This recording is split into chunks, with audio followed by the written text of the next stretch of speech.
सेनाओं को, सशक्त सेनाओं को, जिन्होंने इस तरह के दुष्टों का, राक्षसों का विनाश करने का प्रण लिया है और उसको अंजाम देने का कार्य किया है। मैं माननीय प्रधानमंत्री जी को बारंबार धन्यवाद देता हूं। देश की 140 करोड़ जनता के दिल की आवाज को सुना माननीय प्रधानमंत्री जी ने। निश्चित तौर पे आज मेरे पुत्र ने जो शहादत दी थी, जो बलिदान दिया था 22 अप्रैल को, निश्चित तौर पे आज उसकी आत्मा को शांति मिल रही होगी। आज मेरा पूरा परिवार रात 2 बजे से लगातार उस जो कष्ट को पिछले 15 दिनों से झेल रहा था, उस कष्ट में निश्चित तौर पे मरहम का काम हुआ है। आज मेरे दिल में बेटे के जाने का गम तो है, लेकिन आज गर्व है मेरे देश के, मेरे प्रधानमंत्री पर, मेरे देश की सशक्त सेनाओं पर, जिन्होंने समय पे जाकर के कार्रवाई की, सटीक कार्रवाई की और आतंकवादियों के समूल नाश के विनाश का काम शुरू कर दिया है। हिंदू बेटियों का सिंदूर छीनने की जुर्रत की थी उन्होंने, और इस ऑपरेशन को सिंदूर कहा गया है। आवाज नहीं आ रही सर। संजय जी, हिंदू बेटियों का सिंदूर छीनने की हिम्मत की थी उन्होंने। 26 पुरुषों को चुन चुनकर मारा था। आज इस ऑपरेशन का नाम ऑपरेशन सिंदूर रखा है। जी, क्या सिंदूर की लाज रखी है हमारी सेना ने? जो मेरी बहू का सिंदूर, जो माथे का सिंदूर छीना था 22 अप्रैल को, बहुत ही अच्छा निर्णय लिया है। इस ऑपरेशन का नाम ऑपरेशन सिंदूर रख करके उन शहीद हुए मेरे पुत्र के साथ शहीद हुए देश के विभिन्न भागों के उन 27 वीरों का, बलिदानियों की, धर्मपत्नियों के सुहाग की जो कीमत थी, उसको सुहाग की रक्षा का जो सुहाग छीना गया था, उसके लिए जो प्रतिशोध लिया है माननीय प्रधानमंत्री जी ने, माननीय हमारे देश के गृह मंत्री जी, माननीय रक्षा मंत्री जी, मैं सबको बारंबार धन्यवाद देता हूं। और देश की सशस्त्र सेनाओं के अदम्य साहस और वीरता के लिए मैं उनको बारंबार सैल्यूट करता हूं। इतना काफी है कि और भी सबक सिखाना जरूरी है संजय जी। जी जी जी जी जी जी। अभी आतंकवाद पे जो कार्रवाई शुरू हुई है, ये इसका शुरुआत है। हम ये चाहते हैं और पूरा देश ये चाहता है कि अब आतंकवाद का माननीय प्रधानमंत्री जी समूल विनाश करें। अगर अब भी कुछ कमी रही हो तो निश्चित तौर पे उसको इससे भी बड़ी कार्रवाई करके उसका समूल विनाश करें। संजय जी, धन्यवाद हमसे बात करने के लिए। जय Hind. Thank you. So that's the sentiment of a father. Mr. Iyer Mitra, if he's there. Mr. Mitra, first of all, good morning. This is what we were working up to. The fact of the matter is, you were there last night on our show. We weren't expecting perhaps a strike this early in the day, but we hadn't ruled out the possibility. How do you assess what has transpired over the last 7 hours? How do you assess it? Is this going to enforce deterrence? This is something that you've been talking about. And do you think that this is the first of many steps? It's the first of a phase? I think this is the beginning of a series of strikes. We have to understand Pakistan has its security cabinet meeting at 10 a.m. They'll decide what course of action they want to go about after that. Depending on how much they want to escalate it, let's see where it goes. I think the reports coming out of Pakistan right now claiming that they've shot down 5 fighter jets may be a face-saving device. They claim that they've shot down 5, therefore, it's a big hurrah. If you remember in Balakot, they actually did shoot down one of our fighters and they claimed to have launched missiles just to warn us. They claimed they launched expensive Brazilian missiles which never exploded on target as a warning to us, and they claimed victory. And if you go to the Wikipedia page on Balakot, it actually makes it seem that Balakot happened in a vacuum. It had no connection to Pulwama and Pakistan. Nothing was hit at Balakot and only India suffered casualties. But it gave us a 6-year breathing period, 5 to 6 year breathing period if you count the Riyasi attack as well last year, of deterrence. Now, deterrence doesn't mean that, small 1-2 people killed. It's the big attacks that it deters, because 1-2 people killed attacks are, they're targets of opportunity decided at a local level. It is the big attacks which the orders come cross-border, and that is what you're out to deter. Abhijit Iyer Mitra But- and General Kulkarni and Captain Sharma, we'll try I and think go to Captain Captain Sharma Sharma. wants to make a point. Well, it was Yes, sir. patience was running out, but a solid, saturated, multi-pronged, coordinated precision strikes have happened over the last 3 hours, and I'm sure they are going to continue. Well, Captain, I'm not sure he's speaking with us right now. I think I don't think he is with us. We'll try and just connect that and see if he's speaking with us directly. He was looking elsewhere, so I'm not sure. So we'll just confirm that. But General Kulkarni, Rahul and Zaka and to Abhijit Iyer Mitra, the fact is, ये पाकिस्तानी हैं, ये पलट कर आते हैं. They come back.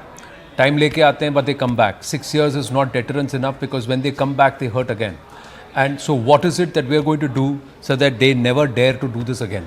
No, General Kulkarni, I think, the question that everyone wants to ask is twofold. Obviously, look, this is not going to be the end of terrorism. I don't think this as a deterrent thing, which Rahul was talking about. After Pulwama, we thought there will be deterrence. After Balakot, we thought there will be deterrence. Yeah, that's what it happens after a bunch of years. The most pressing and most immediate question is, what is the thinking right now in GHQ in Rawalpindi? What is the thinking of Asim Munir? He has articulated his very vile and visceral thoughts about Hindus and Muslims and jugular vein and so on and so forth. This is a direct hit at his authority, the authority of the Pakistan army. So how does India prepare? A, will there be a retaliation? And B, how does India prepare for that retaliation? How does India respond to that retaliation? See, Zaka, what really now at this point of time, we have noticed that however much all of this has been war game, we know exactly what we would have done and how Pakistan will retaliate. There is no denying the fact. That is why, to begin with, in the escalation ladder, only the terrorist camps have been hit. There's 9 of them. Of course, most of them are in POK, but one of it in Bahawalpur is in Punjab. That's where the Jaish-e-Mohammad headquarters are. So, indicative. Now another, maybe another half an hour, 1 hour, we'll really exactly know the damage caused.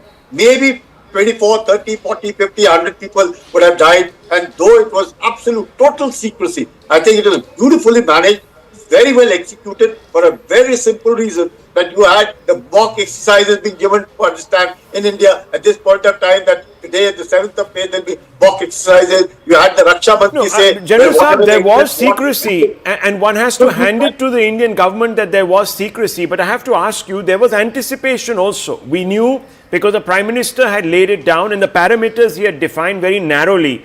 Why was Pakistan caught so flat-footed? Or indeed, have they been caught flat-footed, or it is just our genius that we have been able to penetrate their... I don't know, maybe their systems are very... If they're caught flat-footed, frankly, if they're caught flat-footed like this every time, perhaps they should be caught like this every time. I'm very interested to know, how is it that these people who claim to be such a professional, such a powerful army, have been blown out of the water pretty much in main Punjab? Yeah, they may be strong, but we are more powerful, we are more stronger, we are better. What happened, you would have noticed, Pakistan was expecting the retaliation, or otherwise, their chief, the jihadi, I would call him Hafiz Munir, would not have dispatched his family.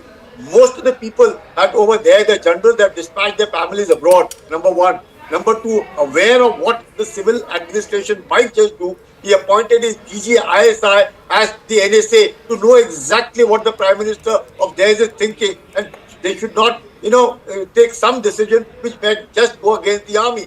So everyone, he had full control. He knew, and he has prepared himself. I hope some good sense prevails, because he knows. Probably he may have thought India may not retaliate. India might just say something and would not do. But he knew that India will retaliate. He had seen the leadership in India, and he knows the strong leadership in India is bound to come very, very hard, because that's what we did after Uri, that's what we did after Pulwama. But Pakistan didn't seem to understand that here also it will be done. But definitely, the symbolism, Anand, the symbolism of targeting close to Lahore in Bahawalpur, Mr. Iyer Mitra, this is important. This is an important visible action that India has taken beyond POK. Look, it's Balakot was also beyond POK. That precedent was set in Balakot itself that we will not restrict ourselves to POK. The majority of targets are in POK, yes, but there have been significant targets outside POK because there is this sort of equivalence in the Pakistani mind that in the 1960s war, they only attacked in Kashmir and India declared the war because we attacked across the international border. Somehow they've tried to reinforce this narrative that Kashmir actions should be restricted to Kashmir and should not go outside of Kashmir. Now, this is ludicrous. We have broken that. We had for a long time accepted that principle. We have broken that with Balakot, and this time it's been very, very significantly reinforced just because of the scale and nature of the attacks that have taken place outside of Pakistan-occupied Kashmir. No, but Abhijit, also the fact that Punjab has been hit. I mean, Murid K is barely 30 kilometers from Lahore. And you know this. I mean, hitting Punjab is like hitting at the heart of Pakistan. No, It's not just hitting at the heart of Pakistan, it's hitting at the heart of the Pakistan army. We all know what headquarters are there in Murid K exactly. So, it's also saying that, we No, just we- hit about a not kilometer. necessarily, yeah. If he can hit you, if he can hit these terror headquarters, we can hit the air bases and we can hit the military installations, and we have chosen not to. That's the message the Indian Armed Forces are giving. Bahawalpur has an air more base. than that. Yeah, It's actually much more than that because you're hitting the political power center of both the army and the Sharif family. Yeah. That is a humiliation that they can't live down. So 10 a.m. there is going to be a press briefing. So here on CNN News 18, it's continuous coverage. We are live with the coverage, with the updates. 10 a.m. is the official media briefing at the National Media Center. We've just got confirmation. National Media Center, that's where there will be a press briefing on Operation Sindoor. Do we know who's going We to don't be know. leading that? Now, we don't know who's going to it come is. to So brief. if you go back to the surgical strikes, Yes, at it that was- time I think it was the head of the Northern Command. Yeah. Then I think the DGMO. General Huda, I think. Yeah, I think General Huda had come out first. Yeah, but it's been sent out by the army. It's been sent Yeah. out by the army PRO and PRO army. That's where you'd they imagine are the it's ones who sent out. So we'll see if it's a military briefing or not. It likely would be. Yeah. And this time around, General Kulkarni, it said it's a collective armed forces. It's not said that it was only the Air Force that did it, or the Army that did it, or the Navy that did it. It's a collective Air Force, collected armed forces strike. My question is also, if the Pakistanis decide to respond, they may immediately respond, or they may respond in a different manner, in a non-state act manner also. So how do we measure our calibration? Is this message very clear that any act of terror on our soil now will be a punitive cost on Pakistanis? Secondly, if you escalate, we will go escalate further. Pakistan will retaliate. But Pakistan knows the after effect of retaliation. And that is what is most important. Pakistan realizes it, that attack on the Indian soil, because Indians don't have any terrorist camp. Since we have no terrorist camp, the attack is going to be in the Indian soil. Whereas we have only hit the terrorist target. So Pakistan knows what India is doing. Now should Pakistan retaliate in a haphazard manner, knowing fully well, let's see what happens. We are ruined, we'll lose. But at this point of time, I don't think, because Pakistan knows fully well that India is prepared. For the last 12, 13 days, India was preparing for it. India has now retaliated, and any further, I would say, retaliation by Pakistan might lead to Pakistan getting into trouble. Because Balochistan ex-chief minister has been talking rather ill about Pakistan and very clearly stated that, look, and he has also told them, don't forget, you've had 93,000 PWs in 71 But that was in 71, sir. After that, the messaging has not cost them. The messaging from the Indian response or the Bharatiya response has not cost them. It's not cost Pakistan acreage, nor has it cost them personnel, loss of face. Captain Sharma, agree, disagree? And is this messaging enough, or has this got to be harder? Just, Zakar, this is just the starting. Oh, sorry, Anand. Yeah. This is just the starting of the whole thing, which was, waiting for something like this to happen. And it has happened at the right time, as decided by all the three chiefs and the top leadership of the nation. Very precise attacks, very potent attacks. And let's see now what is the next step of Pakistan? As General I can tell you Kulkarni is one saying, thing, there that- will be some retaliation, but we are prepared for it. It is a multi-pronged attack. Everybody is at standby. So there is nothing to worry, because anything now coming out from there will have But a Captain, kind of... when you say that there is going to be a retaliation, I'm sure people in the Indian military establishment have done a bit of a game theoretical analysis. Rahul, every Yeah. action of theirs has already been, I'm very sure about it, it has been simulated, and we know what is our reaction to it. So Okay. just don't worry about it. Every step of the escalation ladder has been well thought out, and who will address it? Which part of the Indian Armed Forces will address it? In what manner and with what kind of might? All this has They been don't done. deter. They don't deter. Abhijit Iyer Mitra and Captain Sharma and General Kulkarni. They don't deter from attacking civilians. If you look at the pounding around the LOC, it shows that they are capable of the most vile act. And if we look at Pahalgam, they are okay with that. That was also celebrated somewhere. So if they end up doing something foolhardy like that, that they target a civilian establishment or a military establishment, then the graded response, how does it change? And does that Anand, give us a toehold or a reason to perhaps charge them acreage? I hope you understand what I'm saying. We are now going towards the routes from where the launch pads are. You are talking about they will attack on the civilian areas. They can do whatever, foolish activities they want to do. But here our focus is very clear. We are going, as the Prime Minister said, we will go to the root of the problem. So now we are attacking from where the artillery is kept, or where the missile launching pads are kept, and where all this activity was taking, it was starting from there. It was finally looking for a target across the border this side.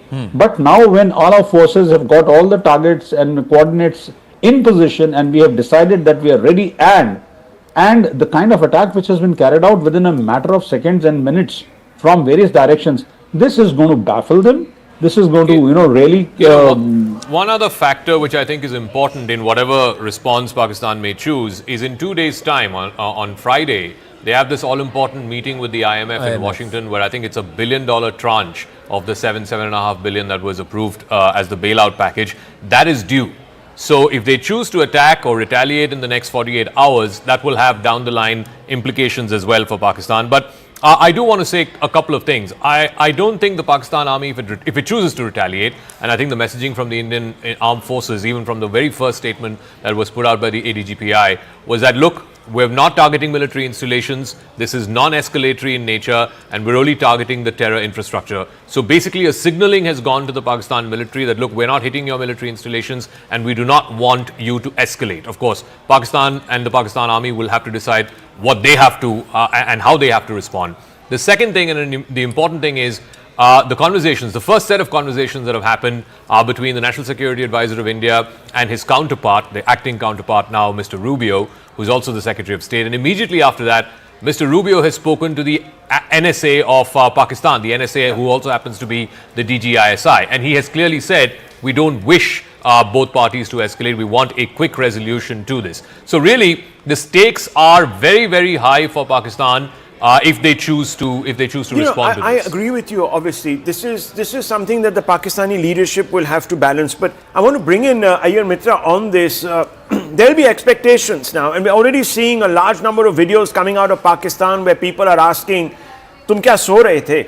And they were asking the Pakistani army. So there's a meltdown happening in Pakistan. The Pakistani army wants to save face. There are a couple of things now that I want to bring to your attention. Number one, given that the political imperatives, can Munir, who has talked himself into, jihadi A plus, can he now sit quiet? One. Two, how much leverage does Washington actually have on Pakistan, given the fact that Pakistan has moved very closely and quickly into the Chinese arc, and the Chinese actually haven't responded? Yeah. And this I find quite strange. Something is happening in their backyard. Chinese are completely silent. So, to answer the first part of the question, remember, we've had reports since Pahalgam happened. We've had a lot of indications that there is discontent among the corps commanders. Some of the things Pakistani broadcasters and major personalities have been saying against Asim Munir. they won't have the guts to say that unless they had the protection of some core commander happening out there. Right. The most common refrain I'm hearing right now is, where has Asim Munir been for the last 10 days? You know, he was actively promoting that ludicrous speech of his on Twitter where everybody was saying Asim Munir hits it out of the park, whatnot, etc., etc. Where has he been? He's been completely missing in action, no photos of him or anything. And again, we see there is a very systematic attempt from Pakistani Twitter to ask those questions. How far it will go, I don't know. How far will the core commanders take it? I don't know. To answer the second part of your question, Rahul, sorry, if you can just remind me again, I lost. China, The second China. part is the China China. angle, and the lack of, or perhaps, I don't know, Washington's influence. This is actually, you know, something we've seen for the last 3 years. You know, Chinese support to Pakistan. First, China doesn't do allies. America does allies. China does free radicals. They use North Korea to bog down East Asia. They use Laos, even though it doesn't have nuclear weapons or any military really. They use Laos to, you know, sow discontent within ASEAN. They use Pakistan to bog down India. These are the kind of, you know, malignant free radicals they like. Now, what ends up happening out here is the deal is always based on the fact that you can actually hold down the regional competitor. Pakistan used to get very good deals as long as it was running a true two-track insurgency, one in Punjab, one in Kashmir. Once the Punjab insurgency ended, it could still get discounts claiming a Kashmir insurgency. Now we know the Kashmir insurgency is over. And if you notice, for the last 9 years, Rahul, since I've been appearing on your programs, you remember I've been talking about Chinese internal documents, actually local publications, which keep saying, you know, how Pakistan's military and feudal system has gone out of its way to sabotage the Pakistan-China economic corridor.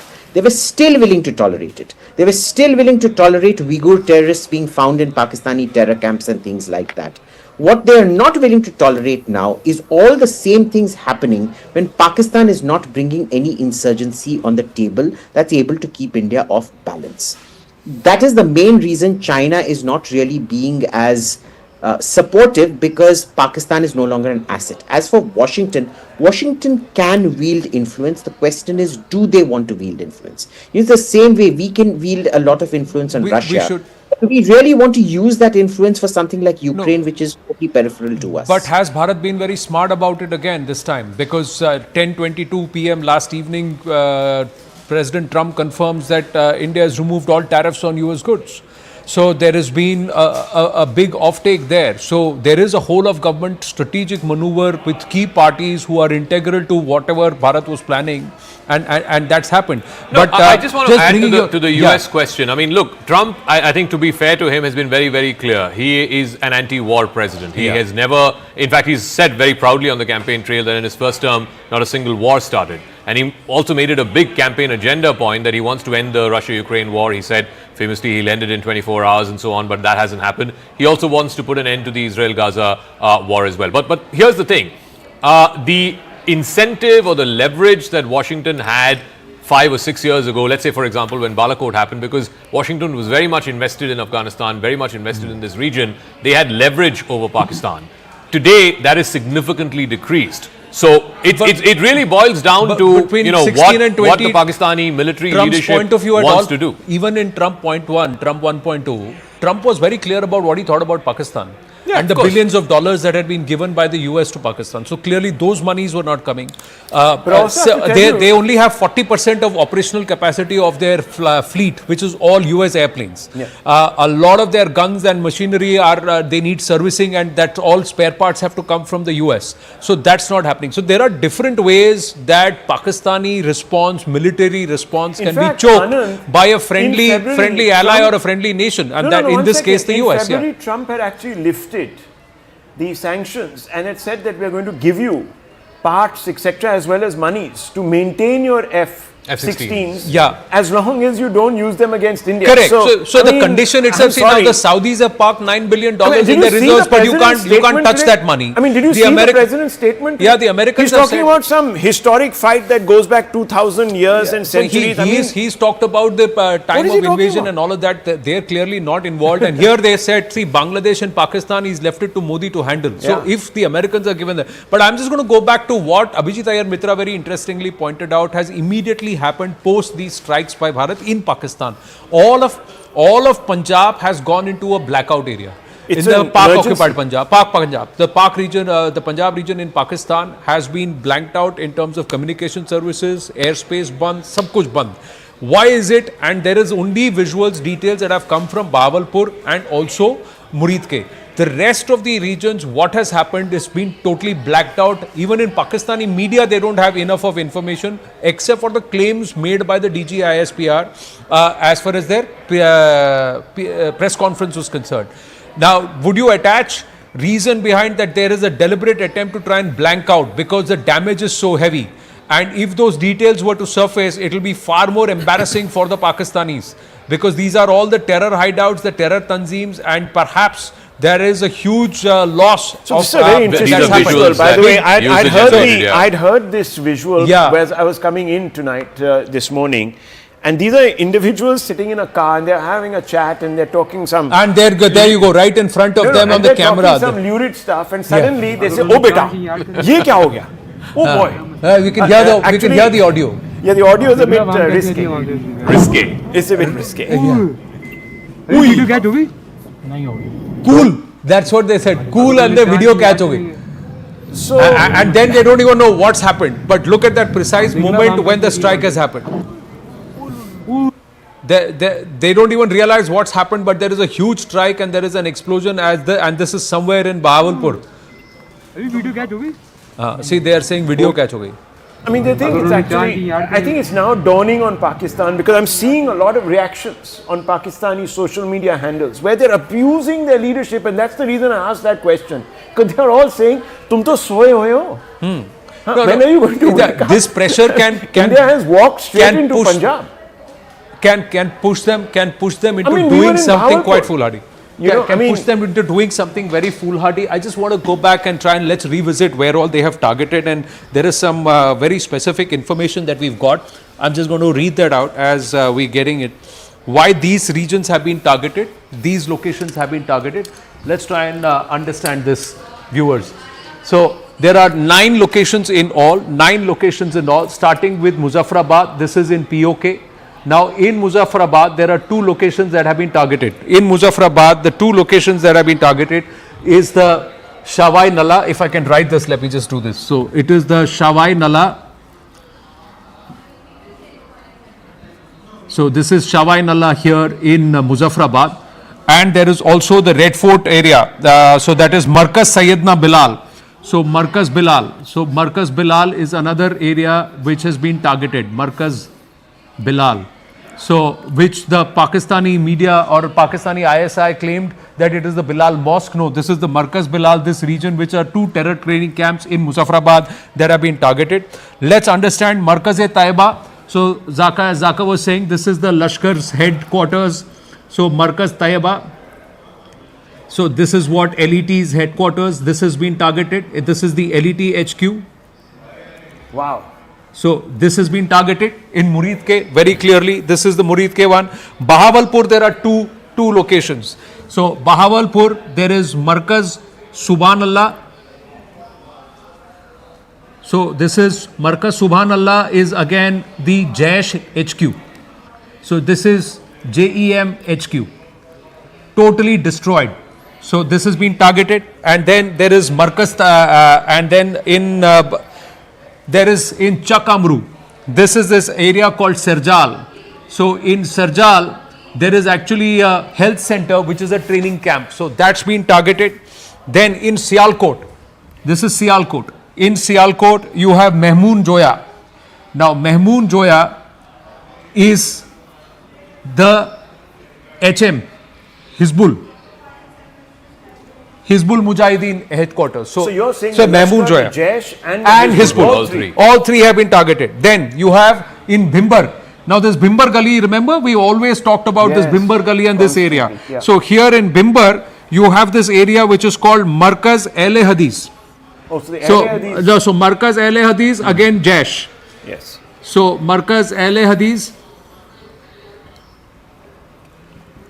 is again, so you have the JEM being targeted, JEM operations here. Then there is Markaz Abbas in Kotli. So this is Markaz Abbas in Kotli. So you're saying So that the all of these backbone are terror camps. Now of this the jihadi infrastructure Yeah. has been hit out of the water today. correct. And here this one, the Muzaffarabad Shahi Nalla camp. Now this Shawai Nalla camp, this is where this guy Ajmal Kasab had trained. I see. Ajmal Kasab had trained here. This camp in Muzaffarabad, he hails from Muridke and he trained in Muzaffarabad. So there is also the Markaz Rahil Sharif. So there are two locations here in Kotli. There is one more. This is Markaz Rahil. This is Markaz Rahil Shahid. This is also in Kotli. So this is how these locations have been targeted. All have significance. There is the Jaish operations in Bahawalpur and in Kotli, Gulpur also. This is one of these is being clubbed with Kotli, but this one of these camps is in Gulpur. Chakamru comes Just with the 30 Sherjal. kilometers from Lahore. All these camps. Muridke, 30 kilometers from Muridke is Lahore, 30 kilometers from Lahore. which is really the citadel of Punjab. Absolutely. Pakistan, Punjab, that is. I mean, the last time there was a direct hit in Punjab Yes. was actually in the 1965 war. Exactly. Yeah. So this is something that hasn't happened in the This- last 50 It years. has. It has if, more. if you drive from Yeah. Lahore downwards towards Faisalabad and then you go down, Yeah. in this region is where Muridke comes. That's right. And when we passed, when in my previous avatar as a sports journalist, I've gone to Pakistan. And when we passed that, we were actually pointed out and said, "Ye Lashkar ka headquarter hai." So at that time in 2007, they used to openly flaunt that this is the Lashkar headquarters. Bahawalpur, where these two camps are, 5 kilometers from here is the airbase. But just think of this. So just 5 Anand, kilometers from here is I the have to Bahawalpur ask you this airbase. question. Just think of this. Today, Hafiz Saeed is sitting in his little launch pad, having his chai this morning. And he knows that he's in the crosshair too. Imagine the psychological impact of the Dawood Ibrahim, who has been probably eating his biscuit this morning, will also be saying that, okay, I'm probably next. I hope we behave ourselves. This is what the message is. But Isn't my it? point is, frankly, I'm moving across here. But Yeah. Zaka and Rahul, as we go across back to our guests, Hafiz Saeed and Dawood Ibrahim are no longer the operational heads. They are just figureheads. What we need as a nation and our armed forces need to target are the operational commanders. Hafiz's brother Talha To degrade Saeed, that, but Rauf from Asghar, a- some from of the a- others who we have named here on the channel, these are the people who are present at these training camps who are radicalizing minds and training. No, but we are Along not with them are these discounting. mullahs who are so radicalized. No, those but even who are the Osama ones who are bin Laden- brainwashing but them. hang on, Ji. even Osama bin Laden, by 2010, 2011, 2010, had become a completely sort of, disconnected, discombobulated figure from the Zawahiri Al-Qaeda. was leading the Al-Qaeda at that time. But the symbolism Of course. of nailing him is very, very important. So let's not forget look, that. I think these are very, very targeted precision strikes. Yeah. The message is very clear from the Indian military establishment and the political establishment. The three terrorist organizations that have been a thorn in India's flesh for the last 30 years, the Lashkar-e-Taiba, the Jaish-e-Mohammad and the Hizbul Mujahideen, their headquarters has today been hit. And I think it's an unambiguous message from the Indian establishment that these are the three organizations that have really been responsible for a majority, more than 90% of the terror acts that have happened in India, whether it's in Kashmir, whether it's in mainland India from 26/11 to Uri, Pulwama, and the latest, of course, in Pahalgam.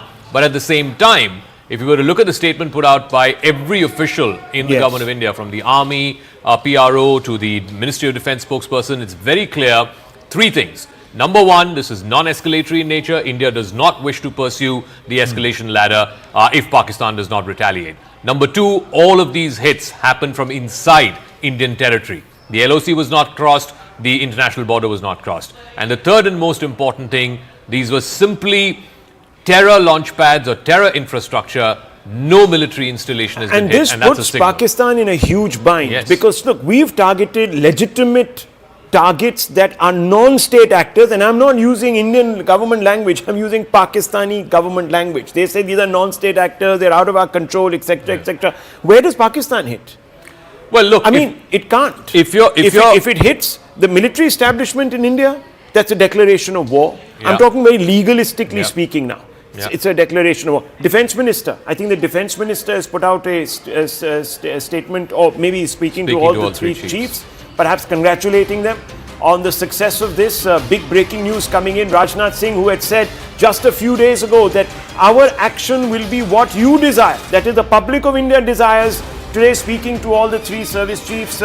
He has also been extremely involved in all the planning that has gone on. I'm not just saying it because, obviously that would be because he is a defense minister, but in the past we have seen a large number of people, Anand, saying that everything is dictated by one part of the establishment and not the others, etc. But this time it's been a very concerted the 10 a.m. effort. presser, Rahul, is going to be forces and the MEA. There you go. So it's a whole of government approach that we are seeing. Yes. Payal Mehta is with us. Yes, Payal. So Rajnath Singh ji has spoken to the three service chiefs. The press conference will be a combined press conference with all the forces and also the MEA together. So a whole of government approach on Operation Sindoor is being witnessed. It has been a whole of government approach from day one, hasn't it, Anand? The way in which the Prime Minister met the leadership, first at the CCS, that's where the ball really started rolling, after which his individual meeting with service chiefs, his meeting with all of them, with Rajnath Singh, that message coming in clear and loud that, you decide which is the place you want to target, what is the time you want to really target. And I'm currently at the official residence of the Prime Minister. All action from 10 o'clock onwards will be moving here, because 11 o'clock you'll have the all-important CCS meeting which will take place, followed by the Union Cabinet, and of course it's going to be a very, very confident cabinet, especially the alliance partners who are in the Modi government for the first time, and they would have seen his decisive leadership from very, very close quarters now. So obviously all the development will be here, but yes, a whole of government approach. What is India's story behind the strikes that we've really done? The fact that we are only targeting. Has anybody? Just one very quick question. In the run-up to this particular event this morning, the Prime Minister has never named Pakistan. Now that was obviously a deliberate, very clearly deliberate choice of words that he has used in the last 14 days. Can you build on that a little bit, because it assumes significance? Because whatever the Pakistanis are going to respond to now will, from India's point of view, be, if they're going to strike on India in any capacity, they will be breaking international law, because the Prime Minister was extremely measured. Well, that's typical Narendra Modi style, Rahul. In the past also, when he's spoken about China, he has never named China, he's never named Pakistan in any of his comments as well. In fact, last night when he was speaking at a private channel summit, even then he said, हमारा पानी किसी और देश में जाता था, अब हमारा पानी सिर्फ हमारे देश में रहेगा और हमारे लोगों के लिए रहेगा. He has chosen not to name these enemy nations at all, and I don't remember in the distinct memory that I have covered his government for the last decade plus, has he ever named any nation, which also includes the likes of China. It's a typical Narendra Modi style of telling people where they really belong, to give them the kind of respect that in terms of where they really belong. That's been Modi's trademark style, if I'm not wrong. But are we expecting any of the netas to come before the CCS? Any reaction, any movement at the PMO right now at 7 LKM? Well, it's lesser than 7 o'clock right now. No movement as such that we can witness over outside the local and marked residence. But the whole of government will be here at 11 o'clock, Anand. Right. All the cabinet ministers will be here as well. The CCS leaders will be there. We have to just wait and see if the service chiefs are called to the CCS meeting to brief the Prime Minister in person. Those visuals are going to be extremely significant. Those are going to be extremely important. Those are going to be extremely satisfactory for the people of the country to see what our service chiefs have really been able to achieve, what our forces have been able to achieve. And very important, Anand, there is a PIB fact check that has been put out. That has already been. If I can just hold this up to the camera, and it says the claim that Indian brigade headquarters have been attacked by Pakistan is a complete fake news. So a large number of Pakistani handles have been putting out this kind of rot since the morning. In fact, since about 2 in the morning, they've been talking about how an Indian aircraft was downed, a fighter aircraft. It turned out to be some very old incident. And there have been other claims by Pakistan about attacks in Srinagar, etc., etc. All of this is fake news. Yeah. So please make sure, and I'm appealing to all our fellow Indian citizens, our patriotic Indians, please make sure that you don't fall to this Pakistani propaganda. This is we should absolute have more- Pakistani propaganda, unmitigated propaganda. We should have more of this because there are Yes. three pieces of fake news that have already been called out. One is that Pakistan is claiming 15 locations hit inside Bharat by missiles as retaliatory strikes by Pakistan. It's fake news. A Rafale jet or 2 Rafales were brought down, again fake news. Srinagar Air Base has been struck, again fake news. And right now, like the PIB has also confirmed this, brigade headquarters of the Indian Army again destroyed or attacked or bombed by the Pakistani forces, again fake news. In fact, the news multiple was pieces- spread by Pakistan Information Minister Ataullah Tarar. who's They been are cornered. actually masters at misinformation. So let's Disinformation, actually. disinformation. It's not just misin- misinformation. Yeah. This is disinformation. Disinformation. Let's just quickly go to Akash. Akash, the Raksha Mantri has spoken with the 3 service chiefs. Yes, Anand, we are learning that 3 service chiefs have briefed Raksha Mantri Rajnath Singh about the operation as to how it was conducted and, what was the kind of success that they have received. In fact, Raksha Mantri Singh was briefed about the sort of, platforms, in fact, all of what was used. And in fact, the assessment that they are going to come up with at 10 a.m. today in the press conference, Raksha Mantri has been briefed about it. And also, Anand, as far as, you were discussing about the brigade headquarters. Yeah. I have checked all the brigade headquarters and, I have got several inputs, credible inputs. None of the brigade headquarters has been attacked by Pakistan, and it is confirmed all the structures of Indian Army are safe. All the structures of Indian Air Force here in Jammu and Kashmir are safe, Anand. Right. So no military establishments, installments have been affected or touched by the Pakistani military or the Pakistani forces, nor have anything material been done, damaged been done to any of our resources or arsenal. So clearly all fake news, fake propaganda in perhaps a certain level of retaliation because they were caught napping. Aman Sharma now joining us with how it was the Pakistanis were caught napping with Operation Sindoor. Many would have thought कि mock drills आज हो रहा है तो 7 तारीख की रात या 8 तारीख को कुछ करेंगे, and it all happened on 6 तारीख की रात and 7th morning, and that's where the Pakistanis got caught unawares, Aman. And the significance of this operation being called Operation Sindoor and it being approved at the highest level.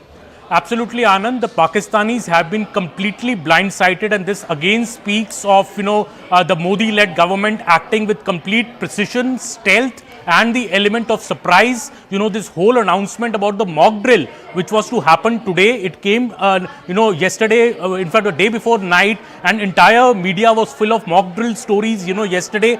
And it seems that Pakistan also assumed that India is preparing for this mock drill, which will happen today, and the strike will only happen later. One of their ambassadors, in fact, former ambassador Abdul Basit had tweeted that maybe this will happen after the Russia Victory Day parade. India surprising everybody, and now it's very, very clear that India had always planned today morning to be the time, because PM Modi had given the operational freedom to all the 3 forces. And when the 3 chiefs had met the PM separately last week, we are told now by reliable sources that the options were already put on the table, that how these strikes are going to be done. So completely blindsiding Pakistan. The defenses were low. It was casual. It thought India is going to come only after 2-3 days, but no, India has struck when it wanted to strike. Also, this information that we're getting, that Operation Sindoor, this particular name was approved at the top level. There is a lot of emotional, messaging also behind this name, because the Prime Minister and the other senior ministers in the government were very, very clear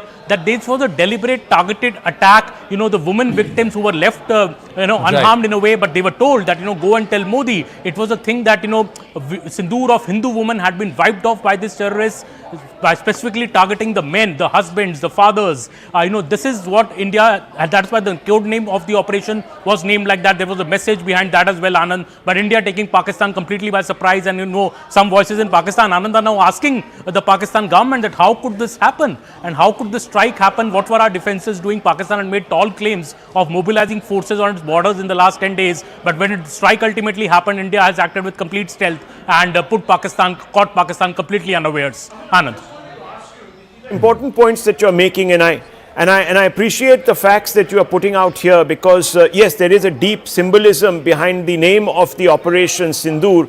But I just wanted to ask you, because we've just had statements come out of Ajay Rai, a person who was taunting, a Congress leader who was taunting our forces for not doing very much, and the Modi government also for sort of sitting on their hands. That's what he implied. Now he's come out to say, I congratulate the Modi government, I congratulate our forces, etc., etc. How many of the opposition leaders have actually spoken up? Because they were bitter critics of the Prime Minister, even putting out posters like Gab. I don't want to make this political, but it's an interesting thing that I wanted to understand. Well, Rahul, yes, if there was one egg on the face moment, it is Ajay Rai's moment. Just 2 days back, he was mocking our Air Force, mocking our Rafale jets, saying that there is still Nimbu Mirchi on those jets and, when are we going to use them against Pakistan? Well, Mr. Modi has shown, such operations, Rahul, are tactical operations, as I said, with stealth and the element of surprise. Sometimes the planning takes time. After Uri, we had, acted within 11 days. After Pulwama, we acted on Balakot within 12 days. Now we've struck within 14 days. So within a fortnight, this big strike has happened. And, we have to also understand that the nature of the strike, the scale of the strike is much, much larger than Uri and Balakot. Yeah. You look at how multiple 9 targets, the headquarters of Jaish and LET being targeted. Imagine, had anybody thought that such a big strike can be carried out in Balakot? We had only bombed one camp of Jaish. Still there was a massive casualty there, but now you are actually my mind the goes back to Chandrababu Naidu's statement. If you remember, just a few days back when the Prime Minister went south, and he said, I saw the pain in the Prime Minister's eyes, and you have been mentioning that the Prime Minister was monitoring this all night, this operation, perhaps has not slept. It was a very long day for him, wasn't it, yesterday, in any case? Yes, absolutely, Rahul. In fact, Prime Minister had a series of meetings yesterday also. That's what I'm told. He was at a media event till about 10 in the night yesterday. And, after that, shortly after midnight, we see this operation happening. I think the Prime Minister, was very clearly monitoring this operation, and he was tracking every part of Pahalgam since day one. From the point he was in Jeddah, when this operation happened, he immediately called up Home Minister Amit Shah to rush to Jammu and Kashmir. I have to interrupt you there because it's also deja vu. 2019 Rising Bharat and Balakot happens, and again it was a private media event that Prime Minister addressed, and the night then Pakistan was punished. Aishanya Dwivedi is with us. Aishanya ji, namaste. Operation Sindoor पर आप क्या कहेंगी?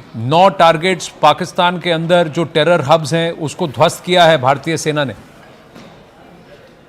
Sir, मैंने ये news जब से देखी है, मैं तब से यही बोल रही हूँ कि आज मोदी जी ने और जितने भी लोग इस ऑपरेशन में इन्वॉल्व हैं, हमारी आर्म फोर्सेस ने आज कहीं ना कहीं उन 26 लोगों की फैमिलीज को दिखा दिया है कि हम आपका बदला पर्सनल लेवल पे हम आपके लिए खड़े होके बदला लेके वापस आए।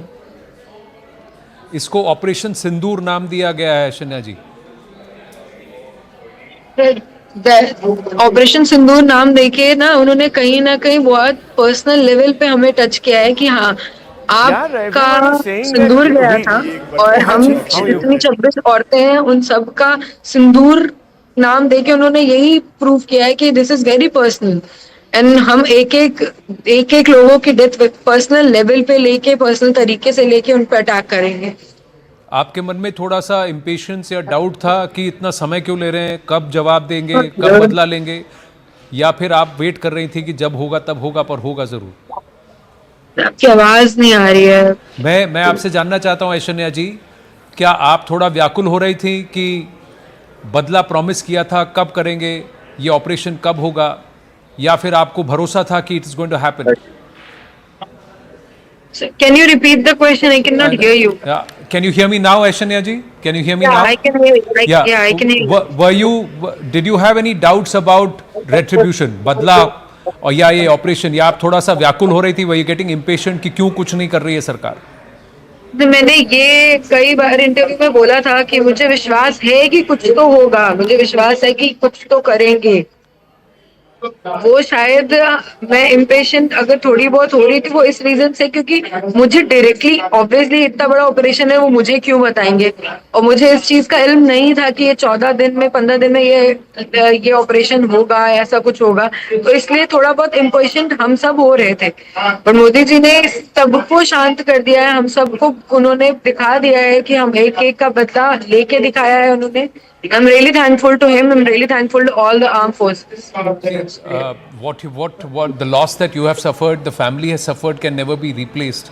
But somewhere, do you feel there is some solace? I think she's. I think the line has gone. I'm just going to check if she's still there. But I think that sentiment, Zaka, that's coming from all the families, is that calling it Operation Sindoor, the Prime Minister, the government, the forces have made it personal. They have said, when you've lost someone, it's as good as us losing someone and we losing someone, and that's how we are going to seek retribution. I think somewhere it's that messaging very clear, very Let's strong. also play out the map, and this is the first pictures that we're getting of the damage. This was in the early morning hours, about 3 a.m. or so.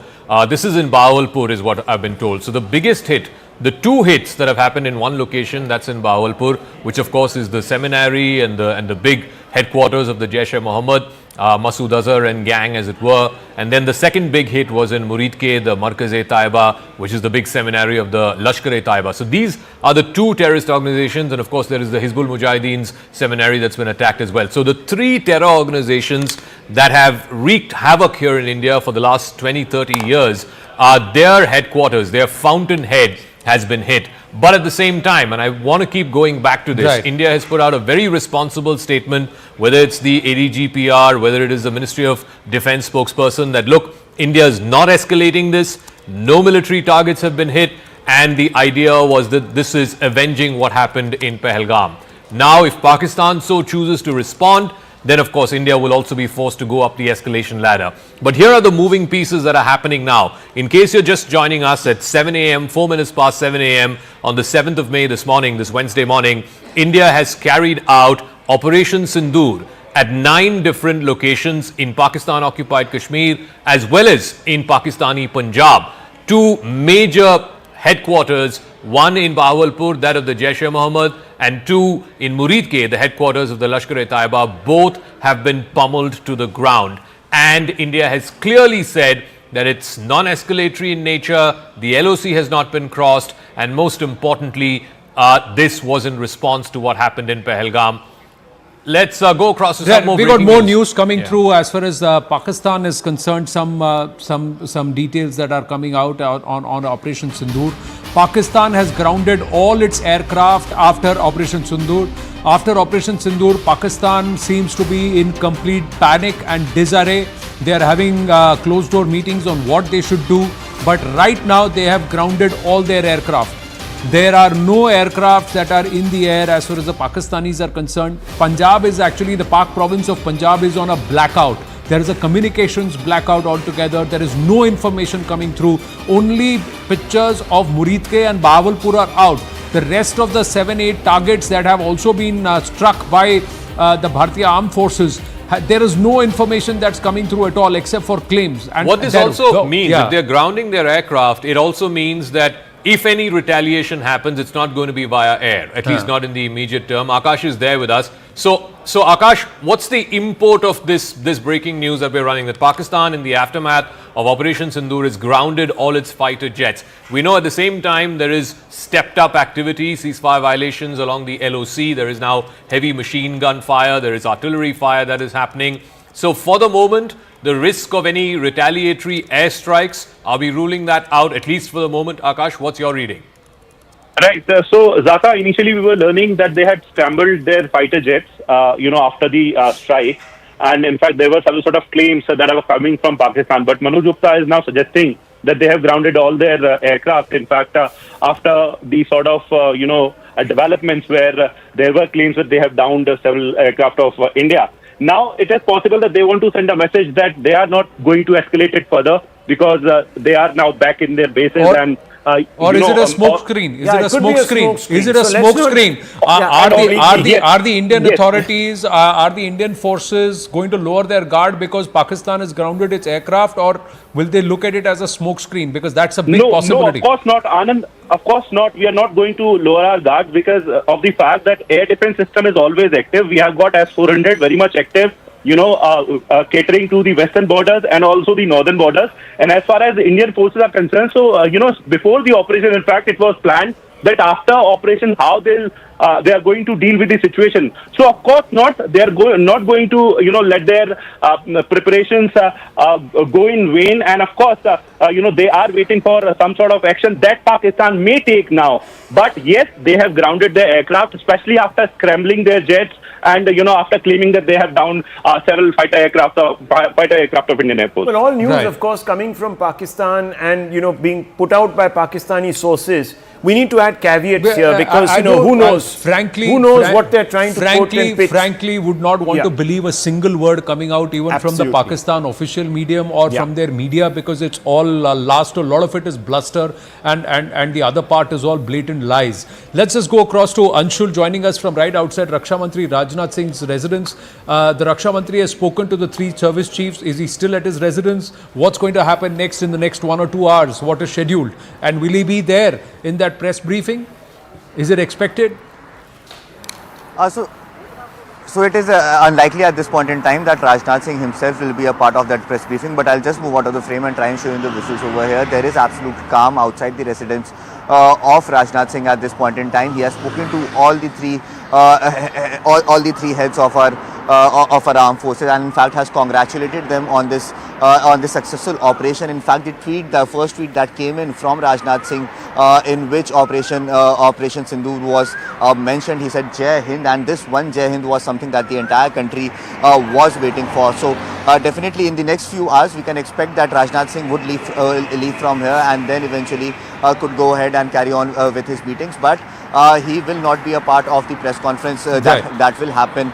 And that will happen around 10 a.m. There is a CCS plan. General Pannu, General Shukla are joining us. But Zaka, when the netas in the build-up last 12 to 14 days, when the leaders of the country, including the Prime Minister, the Raksha Mantri, were saying that the way you want retribution, we will get it for you. Yeah.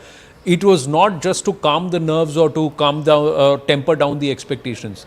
They actually were playing the bluff right out in the open. No, and I want to go back to what the Prime Minister said in Bihar. He said 2 things. We will pursue them to the ends of the earth, and he said there will be unimaginable consequences. I don't think... Punishment. Yeah, unimaginable punishment. For what they carried out. The fact that 9 different locations have been hit simultaneously, it'll go down in the annals of military history as a huge, not just a success, but there will be, people will now start talking about pre-Operation Sindoor and post-Operation Sindoor. We've not undertaken this kind of precision strikes from this side of the LOC at 9 different locations. This is a very important point that Zaka has made, because I'll tell you one thing, Pakistan is a nuclear weapons power. So there's a threshold. You see, every time the Pakistani establishment has turned around and said, hey, don't you dare, we're a nuclear weapon power. This will go down also as a textbook example, a template globally of how to actually second guess, outflank, outsmart a nuclear weapon power. So all global militaries, especially the top ones, America, Russia, this is not insignificant. This is not Israel going into, the Gaza Strip and taking out Hamas, or even taking on, the Iranians. This is a massive strike against a nuclear power that is quite high up in the echelons of military professionalism, Pakistan's nuclear bluster has already been called out, not just with Bahawalpur, but many nations today, and in a position where Pakistan is, if it even touches or moves, takes 3 steps towards that nuclear button, it may be called a rogue state, etc. There is the world around which is going to smother it. The world around is going to turn out against it. It needs at least 1 or 2 people in its corner. The Chinese and the Turks will not be in their corner at all. No, but the Cold War was between nuclear powers, right, fighting proxy battles. But he makes a fantastic point, Zaka, that Operation Sindoor, pre-Operation Sindoor, post-Operation Sindoor, the Indian Armed Forces and Bharat's whole of government approach, there will be a different outlook altogether. The worldview will perhaps change, General Pannu. Yes, the way we have taken action against Pakistan, it is in response to a terror attack which came with much announcement and forewarning by the Pakistan Army Chief. The Pakistan Army Chief has been the DG ISI, of course, who was sacked after Balakot. He has also been the DG MI. He was also trained in a madrasa in his initial days in schooling. His father was an imam in a mosque. So during the time when Islamization of Pakistan was happening, during General Ziaul Haq's tenure, he is the one who got recruited under that scheme that you must get some radicals into the Pakistan army. Now he's risen to the point that he's become the chief.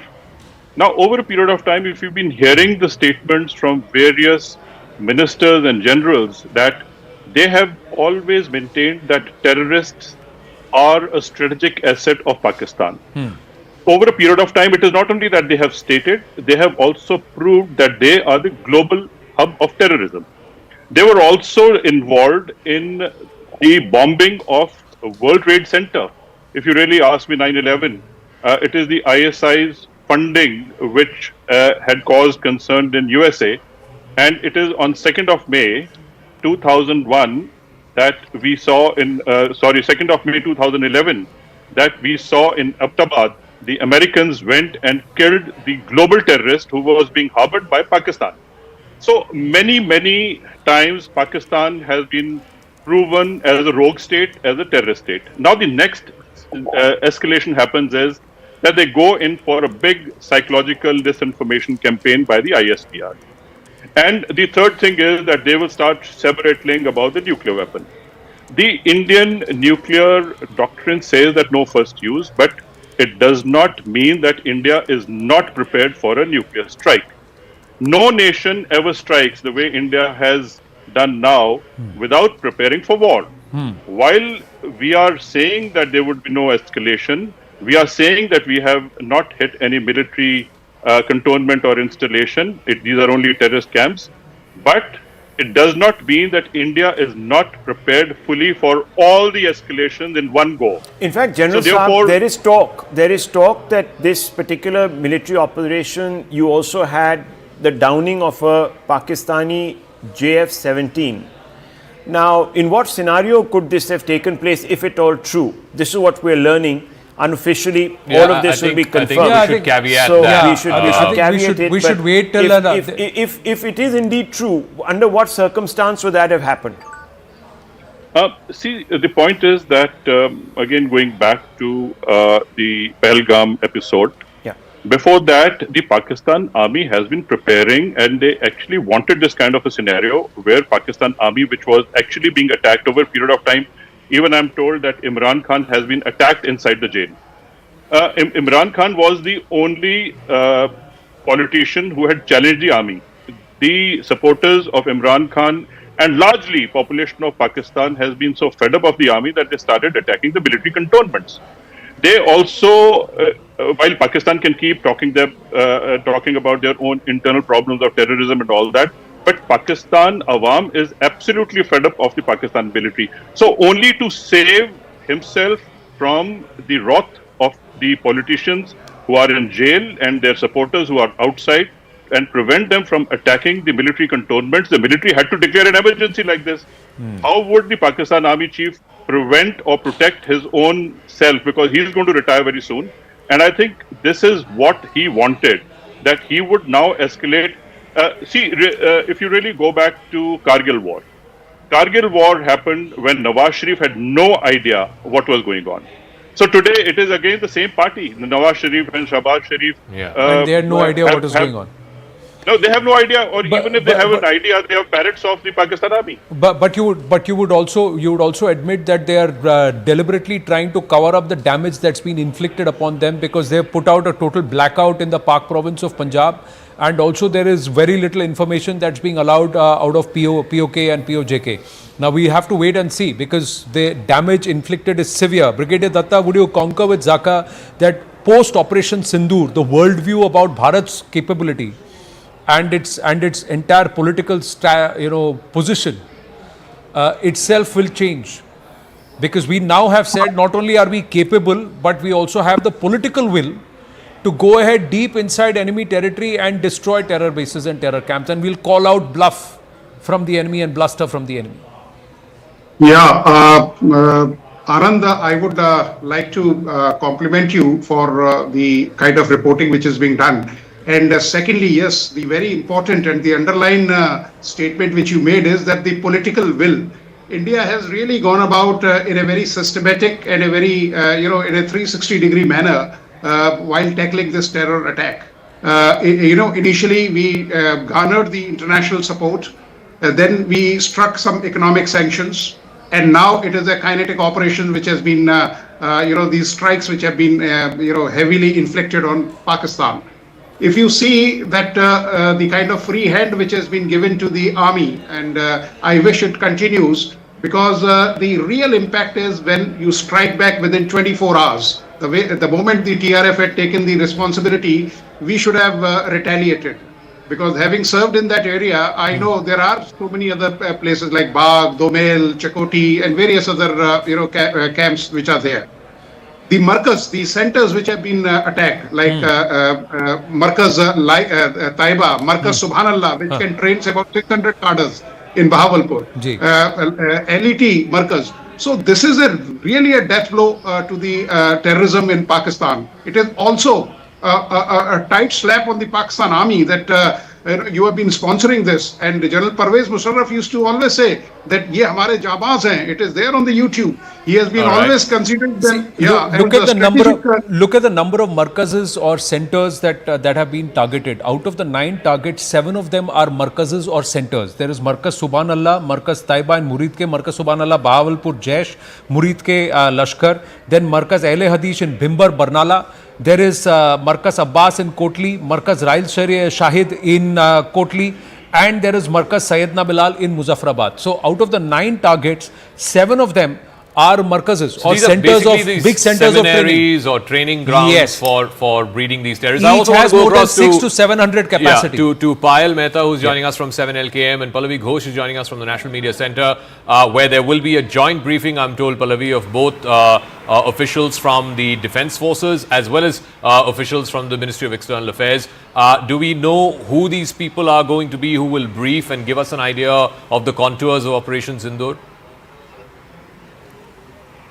Well, yes, absolutely. But most importantly, something which the PIB and the government sources are telling us very categorically is that please just go by the official version. There's going to be a lot of fake news which is going to be peddled by Pakistan, and lots of PIB fact-check units have now been activated consistently that all the real news goes out. So that's the most important thing, and I think the focus of the Operation Sindoor press conference is going to be precisely that. What we are being told, of course, is that both the Army and the Air Force chiefs are actually going to be there at the press conference, awaiting that final official word right over here at the National Media Center. 10 a.m. is where all the nitty-gritty and details. The reason why it's been kept at 10 a.m. also, what we have been told, Saka, and the reason is that these are security concerns. These are security details. We also wanted to ensure that all those involved in Operation Sindoor are back to base safely and there is no casualty at all. That is exactly what government sources have been telling us consistently. So at 10 a.m. when the press conference begins right over here at the NMC, all the details are going to be given about the planning which went behind it, but none of this is going to compromise our security concerns. But apart from that, how the Operation Sindoor was worked out, but most importantly, the kind of fake news which Pakistan is now going to be peddling and already has been peddling will be busted very, very categorically. In fact, I just want to bring our viewers some information. Pakistan's Defence Minister Khwaja Asif has rolled back from his earlier statement. He had come out and claimed that Indian soldiers were taken prisoners of war, and he had said this, and it was widely quoted and established. Now he's come out and said none have been captured or taken prisoners, and he said this, he clarified this to Ari News. The Defence Minister of Pakistan has been fact-checked live on Sky News by the Sky News anchor. So a lot of that is happening. So I'm just saying, I think collectively it's only fair that we don't try and give too much of consideration to what the Pakistani media and the Pakistanis are claiming, because a lot of it will be bluster and braggadocio. So I don't think we should focus. We should focus on what Bharat is saying, what the official word is, and what confirmations we are getting at our end, and that's what we are going to responsibly try and put out here on the network and on the channel. Payal Mehta is also with us. Payal, what's the latest that you're hearing? This briefing, is it going to be the MEA plus the forces, and also are the fact-checking wings of the government going to be now on overdrive, given what's being disseminated on social media? There's a lot of fake news doing the rounds. Well, of course, the whole idea is to make sure that no fake news trickles in, because even yesterday when India was preparing to do the mock drills, all kind of fake news was circulating, whether India would go into war or not. That is something which India certainly doesn't want. It wants to educate its people, and therefore all wings of the government are active currently. The fake news department has been working, the anti-fake news department has been working from the wee hours of the morning. They've been pressed into service. In fact, Information and Broadcasting Minister Ashwini Vaishnav is monitoring all the details himself, is also what we are given to understand. And of course, like I said, all attention will soon shift to the 10 a.m. press conference, where we will officially not just tell Indians, but we will tell the world what our forces have been able to do, what have we achieved, what was the target. And like it was reported by government sources early in the morning, Anand, that 9 out of 9 targets have been successful. So all the details will come out as well. There is nobody whatsoever, even if you are an opposition leader right now, even Assaduddin Owaisi believes that the Indian forces have been able to do what they've really done. So of course it's time for us to not just tell India, but tell the world what exactly the details really are. I think the Department of State has also put out an official tweet now. This is part of their official communication. Earlier this afternoon, which is the middle of the night for us, Secretary Rubio, who happens to be both Secretary of State as well as the acting National Security Advisor of the United States, he has spoken to the National Security Advisors of both India and Pakistan, Mr. Doval and General Malik. He's urged both to keep the lines of communication open and to avoid escalation. So all of this will be pressure that will be brought to bear on Pakistan, not to retaliate, not to escalate. And right now their aircrafts are all in their hangars, and they're all being kept on ground. They've been grounded for now. I'm just going to read out some comments. India's commitment to eliminating all sources of terrorism in Pakistan and POK is necessarily to be uncompromising and always be anchored in supreme national interest. This is a time for unity and solidarity. Right from the night of the 22nd of April, the Indian National Congress has been categorically stating that the government will have our fullest support in the nation's response to the Pahalgam terror attack. The INC is standing firmly with our armed forces. So that's the official position of the Congress party. There is also, I welcome the targeted strikes by our defense forces on terrorist hideouts in Pakistan. The Pakistani deep state should be taught a lesson that it never takes another step again. Pakistan's terror infrastructure should be destroyed. Jai Hind and hashtag Operation Sindoor. This is Assaduddin Owaisi. And now we are given to understand that the Shiv Sena has also congratulated. They have also come out. They have said that this is the NDA, this is the Shiv Sena coming through. AICC is going to do a press conference at 9 a.m. But more importantly, I think it's a whole of Bharat approach in terms of saluting the armed forces for what they've been able to effect on the intervening night of 6th and 7th of May. Meanwhile, Asawari Jagdale has hailed the Prime Minister for naming the Operation Sindoor. Asavari जी, आपकी पहली प्रतिक्रिया, operation सिंदूर आपने देखा है, भारत ने पाकिस्तान को पूरी तरह से नेस्तनाबूद कर दिया है 9 जगह पर एयर स्ट्राइक करके। मुझे लगता है ये भारत सरकार ने जो लोग वीर मरण जिन लोगों को वीर मरण प्राप्त हुआ 22 अप्रैल की तारीख को, उन लोगों के लिए ये आज श्रद्धांजलि के रूप में मुझे लगता है समर्पित किया गया है ये आज का एयर स्ट्राइक। और मुझे लगता है कि जैसे मैंने पहले भी बोला था कि टेररिज्म को आप फ्रॉम द बॉटम ख़त्म कर दो, पूरी तरह से ख़त्म कर दो, जहाँ से वो शुरुआत होती है वही ख़त्म कर दो। मुझे लगता है शायद ये एयर स्ट्राइक उसी का जवाब। नाम पहली बार जब आपने सुना इस ऑपरेशन का, ऑपरेशन सिंदूर, जब आपको ये पता चला, क्या पहली रिएक्शन थी आपकी, और ये नाम कितना ऐप्ट लगता है आपको, कितना सही लगता है इस ऑपरेशन के लिए?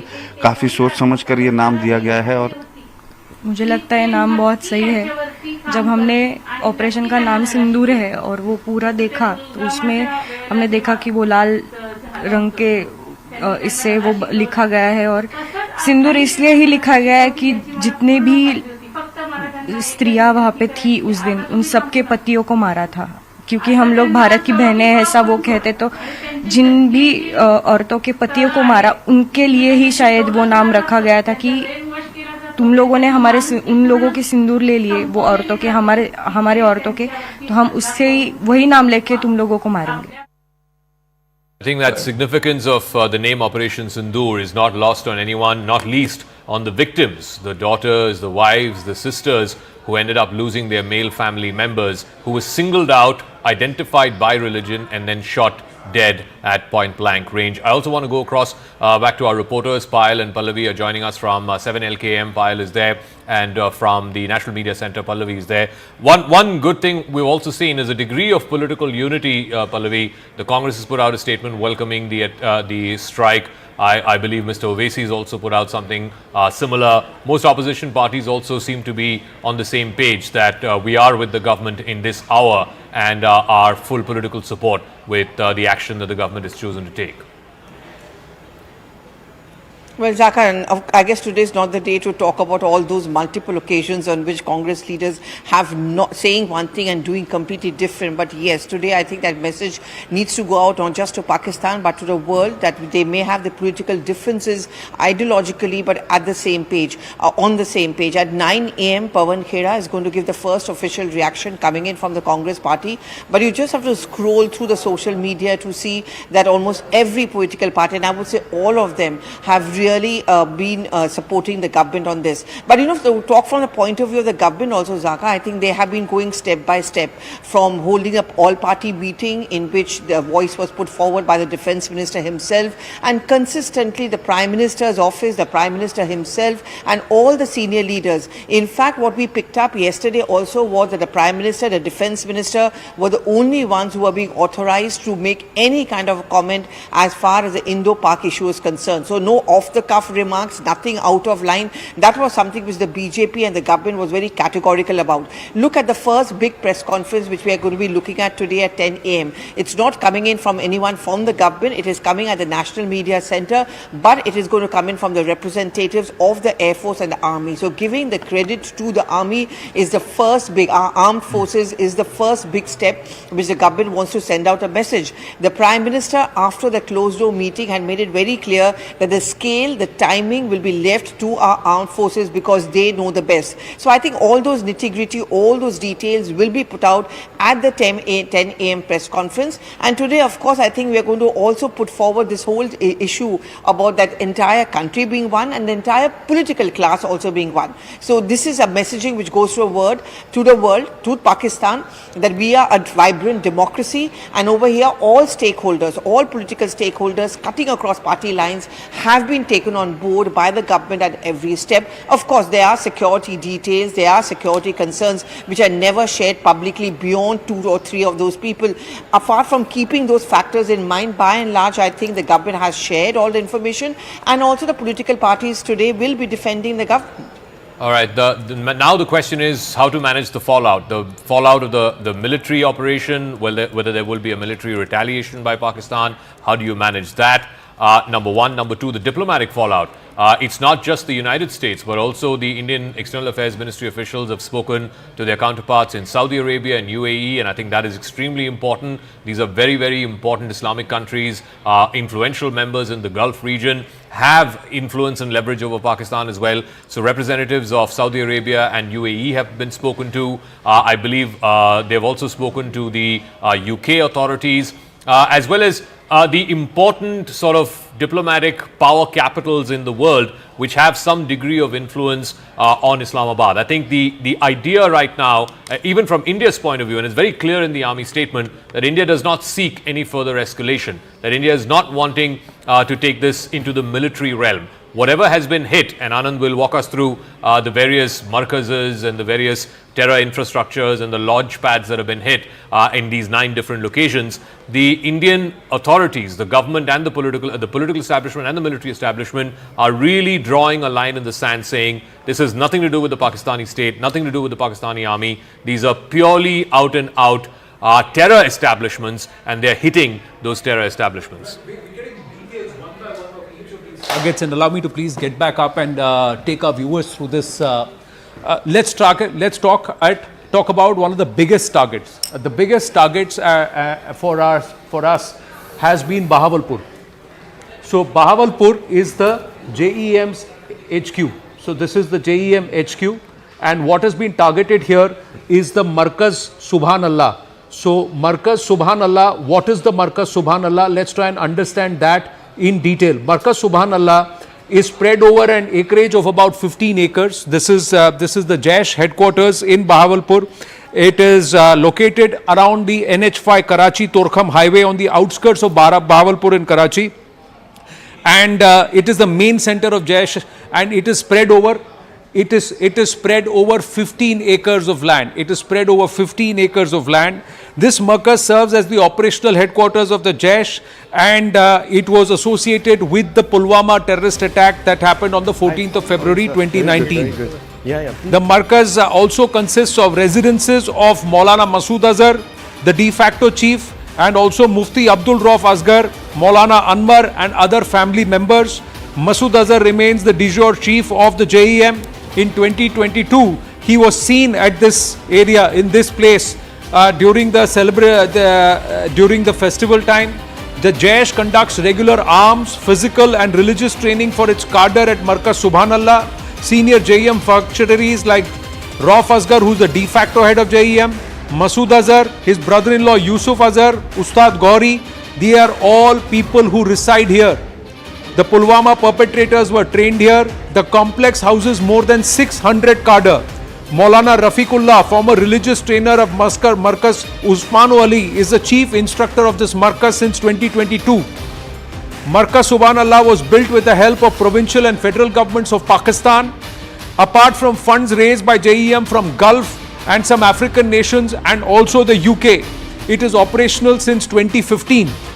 Also, Markaz in 2018, a gymnasium was established inside the Markaz. It has a swimming pool in July 2018 for imparting rigorous swimming and deep water training. JEM imparts 6 days archery training to its cadre and Shura members. In 2019, the new Al-Hijama Center was also established here. It was established inside this Markaz.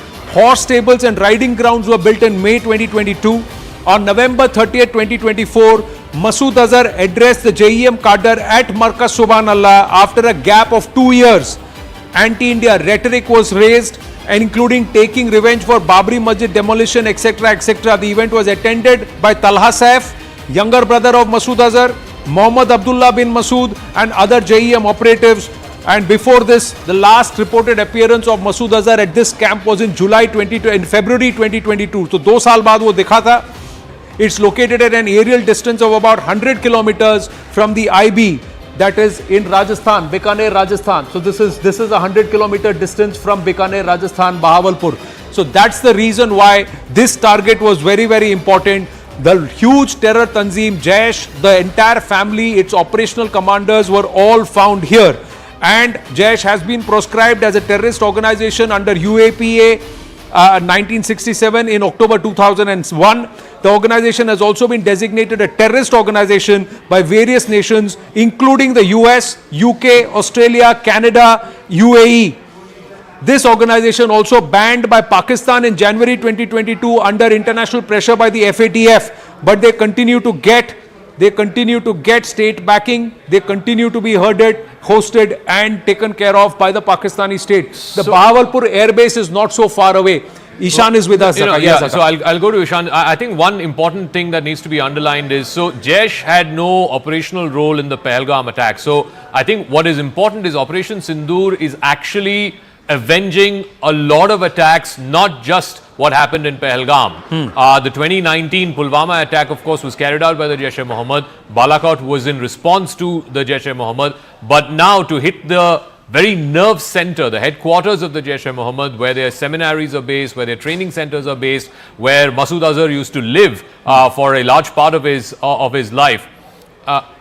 Okay. Yeah. Let me go across to the father of the Kashmiri pony rider who had been killed. नमस्ते, बहुत बहुत धन्यवाद हमारे साथ जुड़ने के लिए. आपका पहला प्रतिक्रिया ये सईद आदिल हुसैन जो मर गए थे पहलगाम के जो आतंकवादी हमला हुआ था, आप बताइए उनके पिताजी होने के नाते आपका क्या पहला प्रतिक्रिया है ऑपरेशन सिंदूर, जिसमें पाकिस्तानी दहशतगर्दी जो साइट्स हैं वहां पे इंडियन आर्मी ने ऑपरेशन कैरी आउट किया है. जी, मैं तो इससे ये बता रहा हूँ कि जो वो 26 लाशें वहां पर गई, जिनकी जानें गई, तो इसका बदला फौज और नरेंद्र मोदी जी ने और गवर्नमेंट ने जो किया, हमारी हुकूमत ने, तो इस पे मैं बहुत खुश हूँ कि उन लाशों को भी, उन शहीदों को भी शांति मिली. इसमें मैं बहुत खुश हूँ. सैयद हैदर साहब, जिस तरह से दहशतगर्दों के इन ट्रेनिंग कैंप्स को ध्वस्त किया गया, आपको लगता है दहशतगर्दी को पूरी तरह खत्म कर देना चाहिए? जी, दहशतगर्दी को तो पूरी तरह खत्म कर देना चाहिए, क्योंकि जो हमारे मुल्क को तोड़ फोड़ कर रहे हैं, इनको पूरा खत्म कर दिया जाना चाहिए. ये मेरी गवर्नमेंट से अपील है. और जो आदिल के साथ इन्होंने किया, आपको लगता है कि इस कार्रवाई से थोड़ा सा आपको सांत्वना मिली है? जी हाँ, इससे तो हमें शांति मिली है कि इनका बदला भी हुआ है, तो इससे हमें शांति मिली है. आपको क्या लगता है आगे और क्या करना चाहिए मोदी साहब को? मोदी जी को जो है आगे भी ऐसा मतलब करना चाहिए, कंटिन्यू करना चाहिए ऐसा. ये जो मतलब दहशतगर्दी है, इसको पूरा जड़ से जो है खत्म कर देना चाहिए. ये पाकिस्तानी ये कहते हैं कि ये सब दहशतगर्दी वो इसीलिए कर रहे हैं क्योंकि वो कश्मीर के लिए कर रहे हैं और कश्मीरियों के लिए कर रहे हैं. आप उनको क्या कहना चाहेंगे? ये गलत बात है. वो किसी के लिए नहीं कर रहे हैं. अगर वो ऐसा कर रहे होते फिर कश्मीरियों को नहीं मारते. हर बार जो है कश्मीरी जो है मरता है. मासूम कश्मीरियों की या मासूम लोगों की हर बार जो है जान जाती है सर. ये दहशतगर्द को जो है, दहशतगर्दी को जड़ से ही जो है उखाड़ देना चाहिए, इसको खत्म कर देना चाहिए.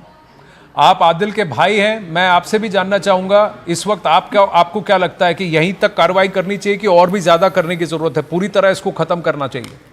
नहीं, इसको जो है पूरी कार्रवाई करके इसको जो है पूरा खत्म कर देना चाहिए, ताकि आइंदा मतलब कभी ऐसा ना हो. हमारे जो है निहत्थे लोग, हमारे मासूम लोग जो है आइंदा कभी, मतलब हमारे टूरिस्ट लोग आए थे यहाँ पे, हमारे मेहमान लोग आते हैं या हमारे लोकल लोग या मेरे भाई, आइंदा कभी ऐसा किसी बाप का सहारा जो है उससे ना छीने, किसी भाई का सहारा जो है उससे ना छीने, किसी माँ का बेटा उससे ना छीने. इसको जो है जड़ से उखाड़ देना चाहिए सर.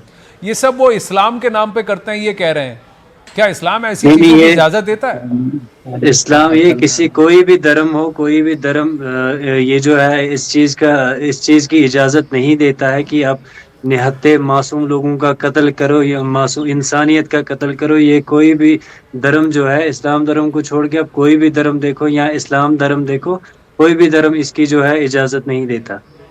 मैं आप दोनों का शुक्रिया करता हूं हमसे बात करने के लिए और इस सपोर्ट के लिए.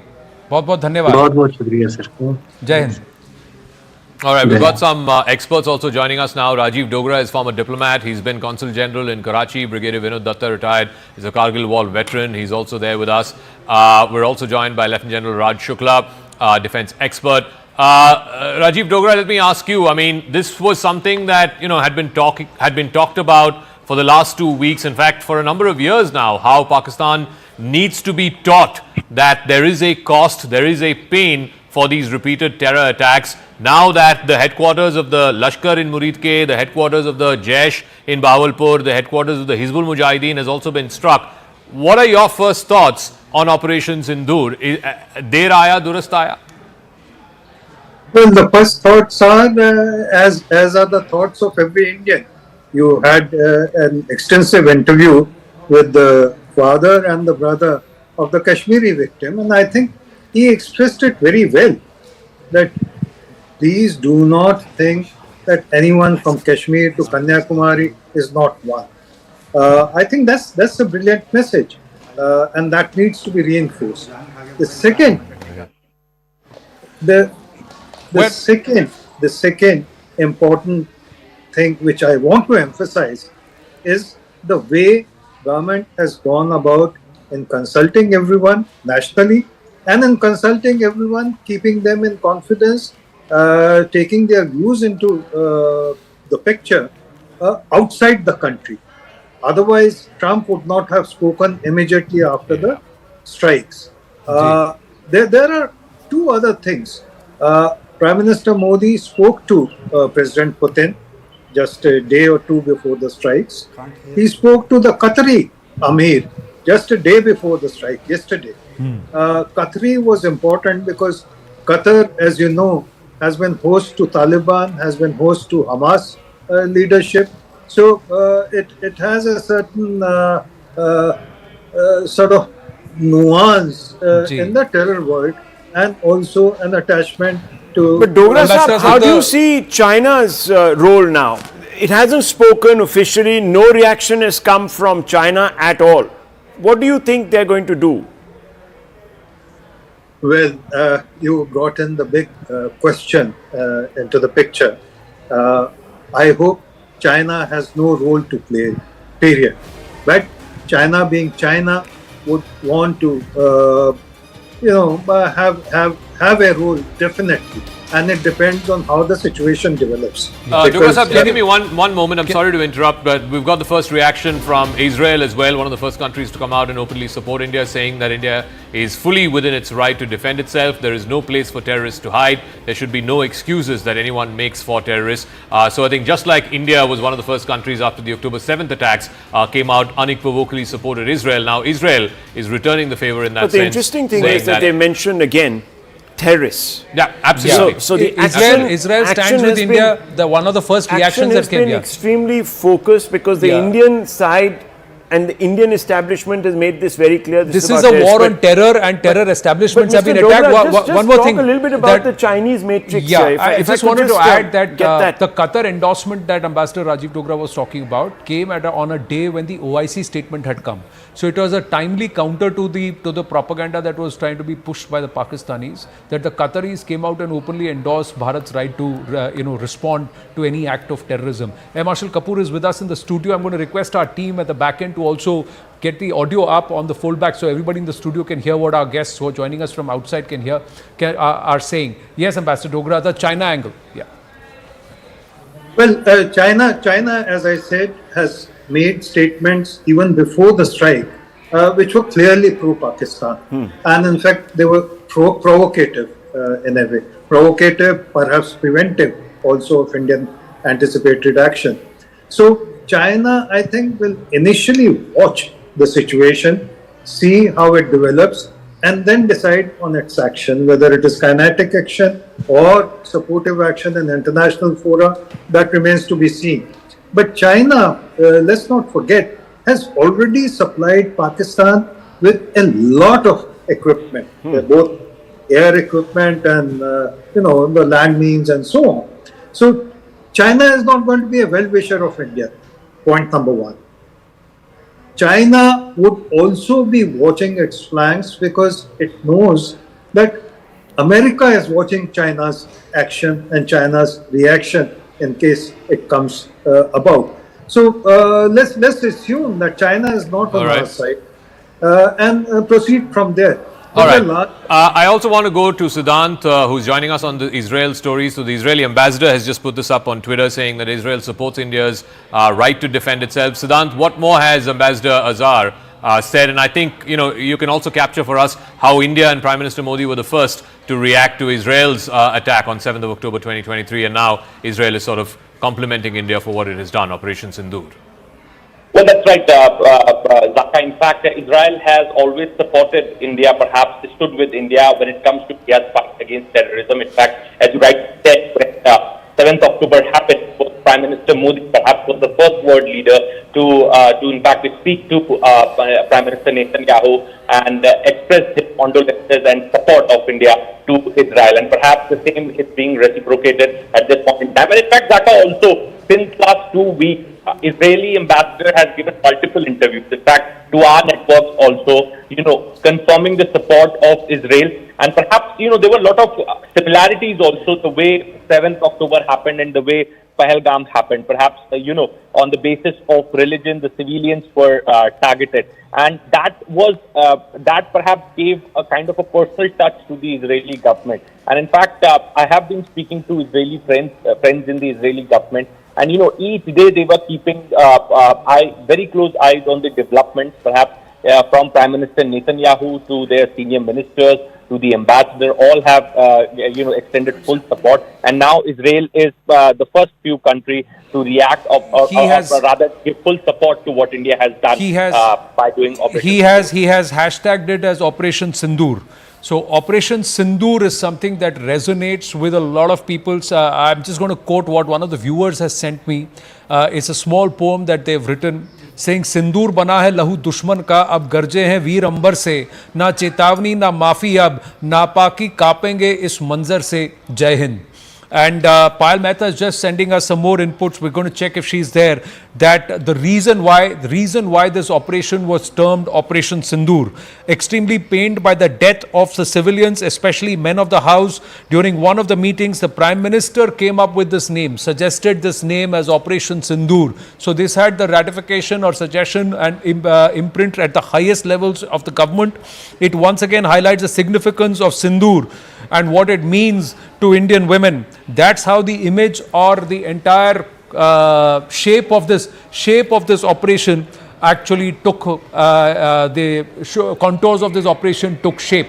That's what they are saying. And if we look at the map that's drawn, this is also somewhere symbolic that this is a vermilion mark or there is a sindoor. So there is a shape of this. Payal Mehta joining us with more. Yes, Payal. So the Prime Minister himself endorsed Operation Sindoor, the name itself. Anand, if you observe Prime Minister Narendra Modi's career as a Prime Minister, you will know that any scheme or any project that he names is not without a reason as well. We are given to understand, I've been able to speak to multiple sources, both in the establishment in the government as well as, people in the military establishment as well. They're basically saying that Prime Minister Narendra Modi was extremely pained by what had really happened, especially the fact that, you will understand what the Sindoor means to Indian women in particular as well. For them, Sindoor mit gaya, Sindoor chala gaya, that's a very, very deeply emotional state as well. So depending on what really the sentiment was, in one of the meetings that the Prime Minister had possibly with the military establishment, he came up with this. Payal, yeah, the Minister of External, and he's put out the image of Operation Sindoor. Again, the word is terrorism. Must show zero tolerance for terrorism, because that's what India has struck. We have struck the terror infrastructure in Pakistan. We haven't struck the Pakistani state. So, Payal, just a quick word on Dr. Jaishankar. So, you have the Raksha Mantri who has tweeted. He has simply said Bharat Mata ki Jai, nothing else. Now the External Affairs Minister has tweeted saying Operation Sindoor. Also walk us through the various conversations that have been happening both in North Bloc and in South Bloc, because ultimately India also has to manage the diplomatic fallout of this. So conversations have happened with the Americans, with the Saudis, with the Emiratis. Just walk us through, what has been going on in the wee hours of this morning after Operation Sindoor was concluded. Well, we do know that there were a small team of people who were actually up all night monitoring the situation. One of those people who would actually be watching this very closely would be Dr. Jaishankar, because Anand and Zaka, he would have to work around a lot of phone lines. That's what he's been doing, for the last 2 weeks, essentially reaching out to all the leaders that we can, all the leaders who have expressed support to India in this fight against terrorism as well. That is something which has been happening as well. All arms of the government have been working. Dr. Jaishankar has also not just been working on this, but also has been helping the Home Minister and the Jal Shakti Minister on fine-tuning the abeyance of the Indus Water Treaty as well. So obviously he's had his hands full as well. But India will have a lot of response to give. What we're given to understand, and I can say this now, to our viewers, I've been interacting with a lot of ministers who have been part of these meetings with the Prime Minister, Anand and Zaka. The thing is that the Prime Minister has always been of the opinion that our enemy are not the people of Pakistan. We need to teach the terrorists a lesson.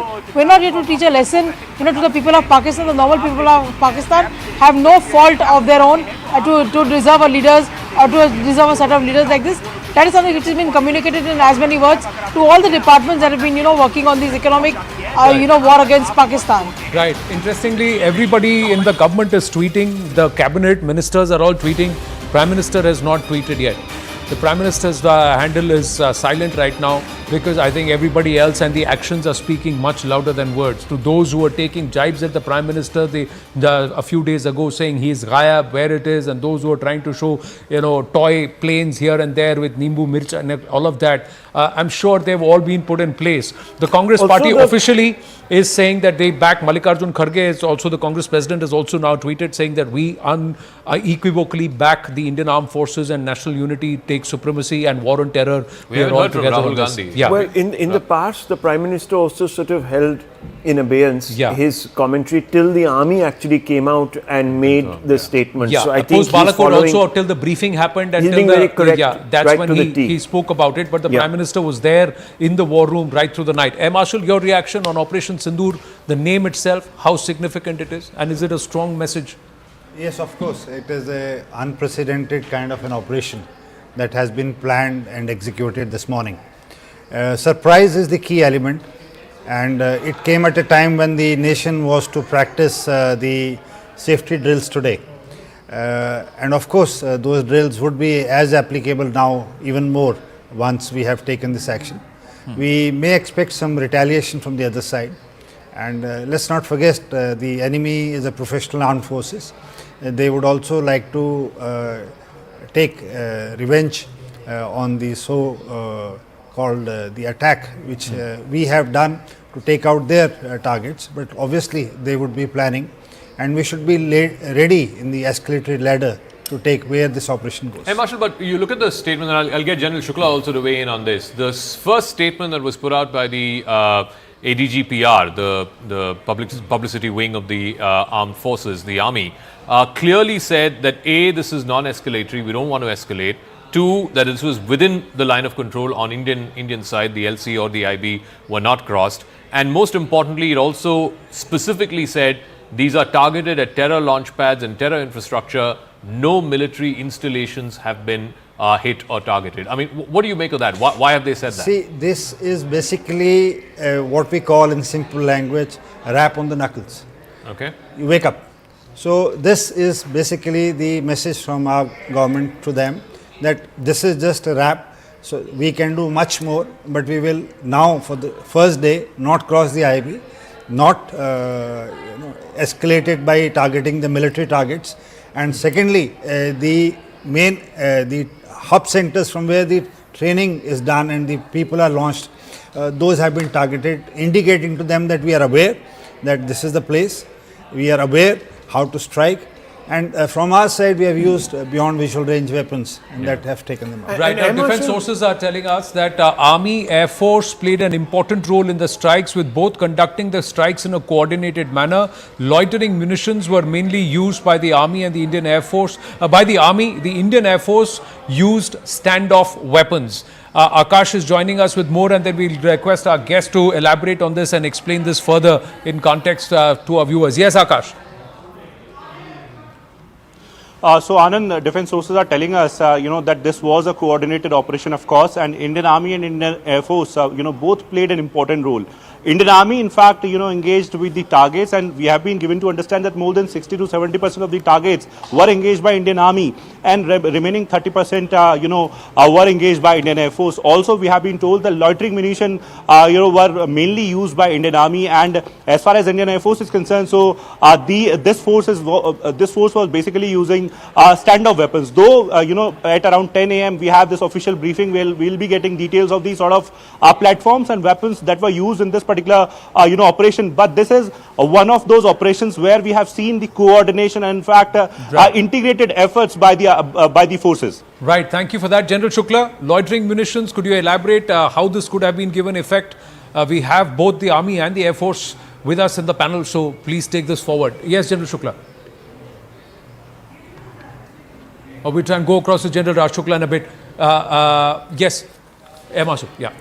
See, India has developed in last 6 years, especially after Balakot, our indigenous capability.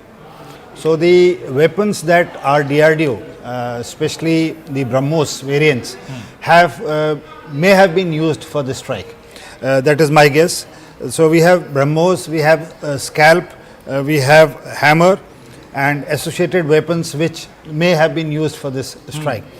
The point to note is that we have different variants. We have certain Russian aeroplanes, we have certain Western aeroplanes, and we have like LCA indigenous aeroplanes.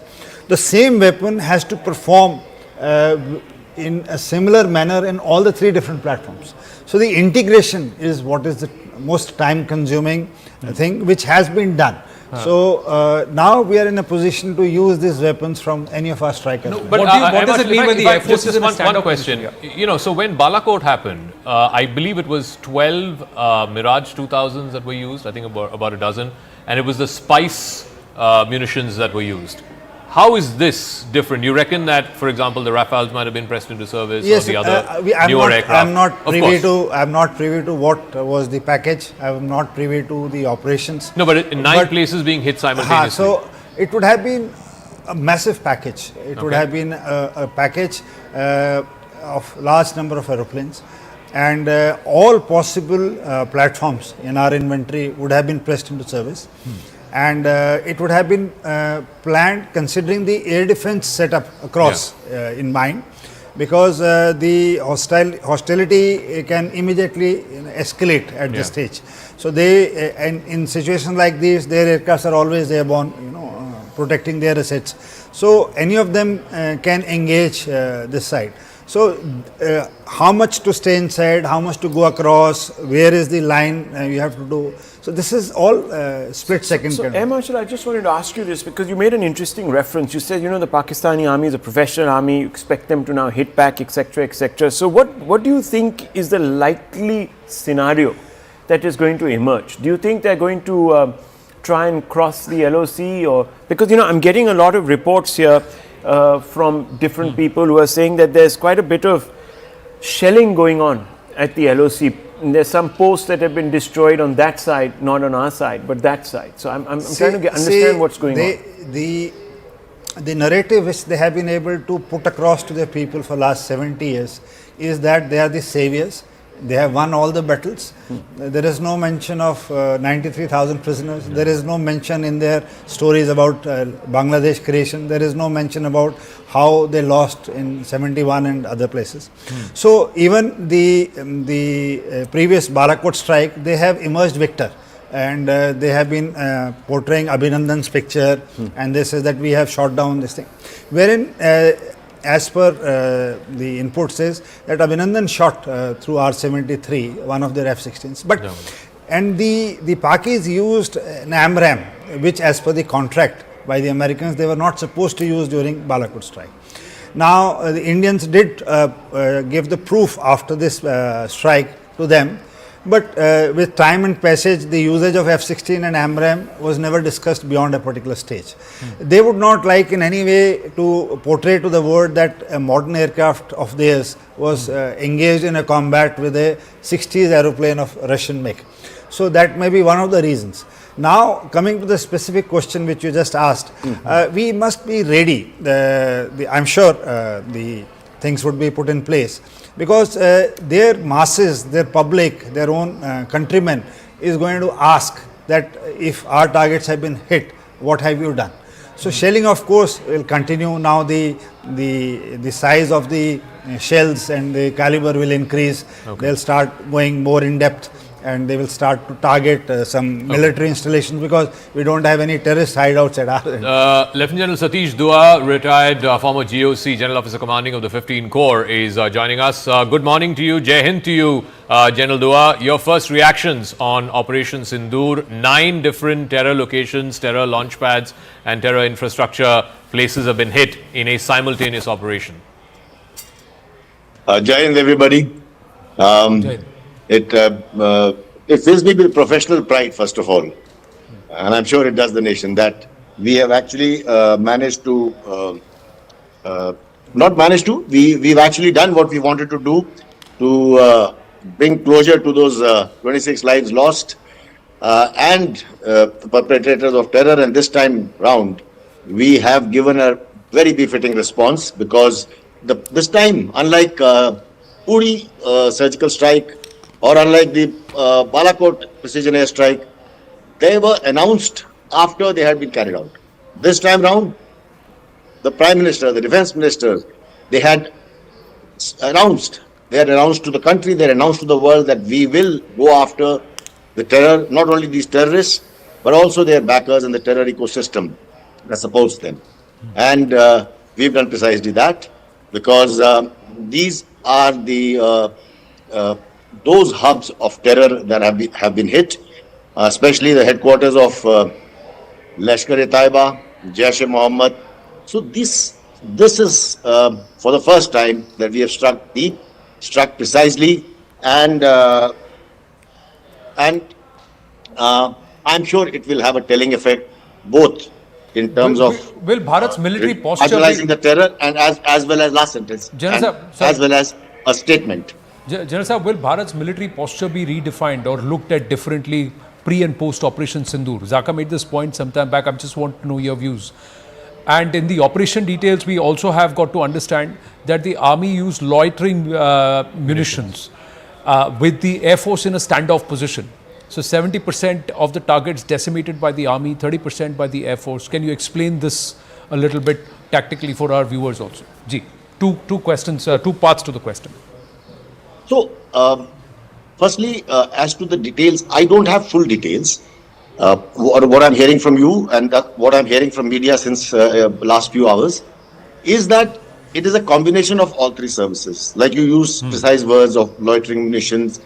So, you know, target designation is done as per the suitability of the target and of the, considering the range and a precise target to mission allocation is done as per the requirements of the target and capabilities of the munition, oblique rockets, oblique missiles or whatever. So that details, I'm afraid I don't have. But what I can tell you in answer to your question is that the right, assigning the right target at the right time is the correct thing, and I think that has been done very precisely. All right. Because we also have to ensure that there is no collateral damage. We are hitting only the target that we want to, because we want it to be non-escalatory. All right. Just give me 1 second, General. We also have Mr. Vikram Sood, the former chief of the Research and Analysis Wing. Thank you very much, Mr. Sood, for speaking with us. Jai Hind to you. It must be a good morning. 7th of May, 2025 is a red letter day. It will be etched in the history of India, in the military history of India for sure.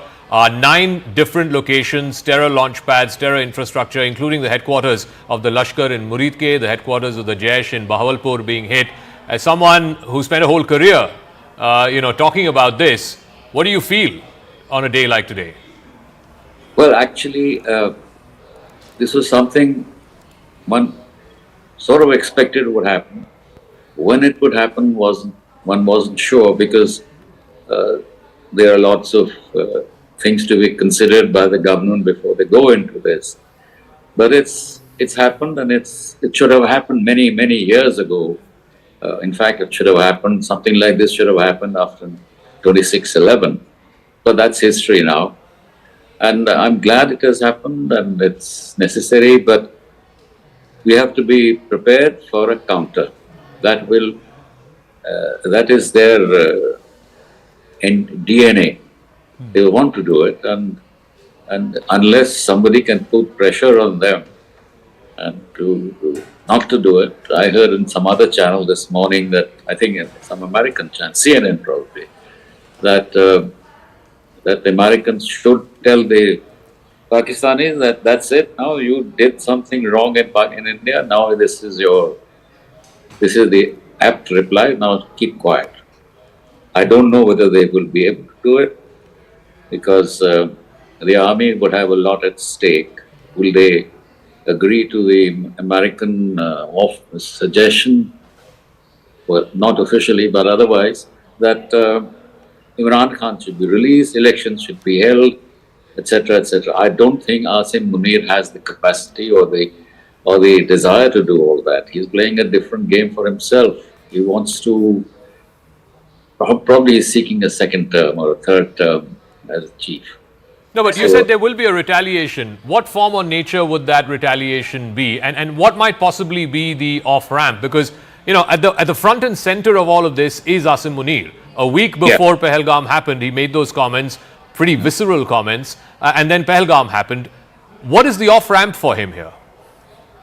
I don't know. I think he would want to make a strike. I've heard that they're sort of alerted and moved their armored dips. I'm not sure whether that's right or wrong. This is all news that's coming in. So there has to be, there will, as I said, the DNA says we must attack, we must retaliate. Whether that happens or not, if they stand down now, then maybe that's the de-escalation. But Mr. Sood, what was the calculation then? I mean, why was this done? Pahalgam is clearly an act that was supported by the Pakistani establishment. There's no doubt about that. It wouldn't have happened if there wasn't full backing. So what is the end game? The Pakistanis have done Pahalgam and they're looking poorer for it. So where do they go from here?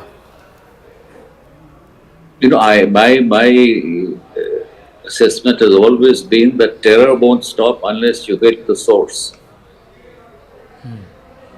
And we haven't hit the source yet, in a manner of speaking, because the source is the Pakistan army. These are the carriers of the instructions, Jaish-e-Mohammad and Lashkar-e-Taiba and their successors. They are only doing what they've been told to do. They're not independent bodies. So how are we going to hit the Pakistan army, squeezing it, make sure they don't get supplies from elsewhere, or make it unpopular in that country? Make the hold of the army unpopular in the country. Okay, so you're saying that perhaps could be done non-kinetically. I just wanted to bring in General Dua on a point that he had made. Do you believe, General Dua, that we have crossed a new threshold? This is one nuclear power striking on the land of another nuclear power, albeit on terror targets, terror infrastructure. That I don't think has happened in recent military history at all. Two nuclear powers exercising kinetic options, or at least one. Absolutely right. You see, for long, Pakistan has used the nuclear card. And in Kargil conflict, we saw how the world, led by USA, especially USA, mediated to make sure that two nuclear powers, it doesn't escalate out of control, and so that leads to bigger things. But then in 2016, because Pathankot terror-based attack happened and the Uri attack happened after that, but I was the corps commander that time. When we went, it was a shallow strike, multiple raids, but we actually called their nuclear bluff, especially in Balakot in 2019, because it was a deep precision airstrike, but again at terror camps. We were ensured not to, we took care of not to engage with the military targets. So there, I think we found a little space below the nuclear threshold. And this time round, again, like I said, we are trying to make it non-escalatory, striking only at the bases, as I can see, the terror infrastructure. So, like Mr. Sood said, I agree that we would actually have to make sure that these terror camps are not resuscitated again. For that, something else would have to be done. But now we have done a much bigger strike. We have done the strike at the terror base headquarters. So I think that we are trying to keep the escalation matrix under control. But Vikram Soodji, one thing with the Pakistanis is, Vikram Soodji, if you're still there, that they are willing to play the long game with respect to terror.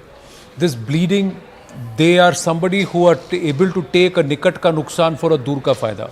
And here they will also have the non-state players in play. They can go back and tell the Jaish, tell the Lashkar, tell these Tanzeems, take your time, go back and bleed again, go back into Bharat and bleed Bharat again. So what should we wait for? Will it be only an immediate military response, or do we now have to be on a heightened alert with respect to internal security? This is a question too? Yes, Vikramji, aapke liye. This is Anand here, sir. Namaste. Yeah, this is for me. Yes, sir. You ask me. Well, if we have to, when you sit down and do these kinds of strikes, you do your SWOT analysis and work out what the enemy is going to do. So I'm sure the government has thought through all this, the possibility of the Pakistanis attacking somewhere else. I wonder if they would be bold enough or stupid or foolish enough to strike a civilian target now.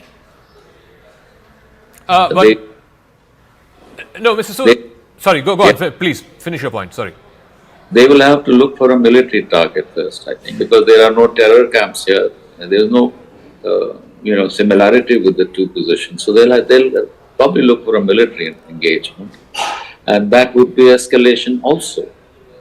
If that were to happen, what is India's option, or does India then inevitably have to climb up the escalation ladder? Because there is a view, and there's some credence to this view, that India has much more to lose by climbing the escalation ladder. It's a bigger economy. It's 10 times bigger than Pakistan. We're on the brink of these trade deals with multiple Western countries. We're actually the counterweight to China. So getting dragged in this escalation ladder might be more costly for us than it is for Pakistan. It will be. It will be more costly for us in the economic sense. That if they hit targets that are economic, then we have more to lose in that sense. But Pakistan has more to lose in the sense that if this war continues, then they barely have means to survive, a fortnight or a week, in terms of money and munitions. So what are they going to do with that situation? So Shah and Sareen, let me weave you into this conversation. The requirement is also sustained deterrence. Now, we've done what we have. We've put out a statement which is couched in legalese, making a distinction between the Pakistani state and the terror infrastructure that we have struck. So we've been very careful. We've also said we haven't crossed the LOC or the border at any length. How do we ensure sustained deterrence? All that we have put out in our statement, really, it's okay. It's basically at one level, it's virtue signaling. It really doesn't change the dynamics of what has happened last night. And the message that the Indian state has delivered, that we will be going out and hitting these kind of targets, and the fact that we will not be limiting ourselves only to, as we have done in the past, either the shallow strikes that General Dua spoke about, or even something like the Bahawalpur. Now, we are not going to be shy of targeting a terror camp, whether it's on the outskirts of Lahore in Muridke, or in Bahawalpur, or any of the other places that have been targeted.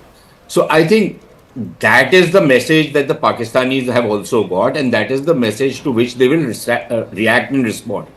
Now, one possible off-ramp can be that, they have claimed a lot of success of having shot down some aircraft, having bombed brigade headquarters. Much of it is unconfirmed right now.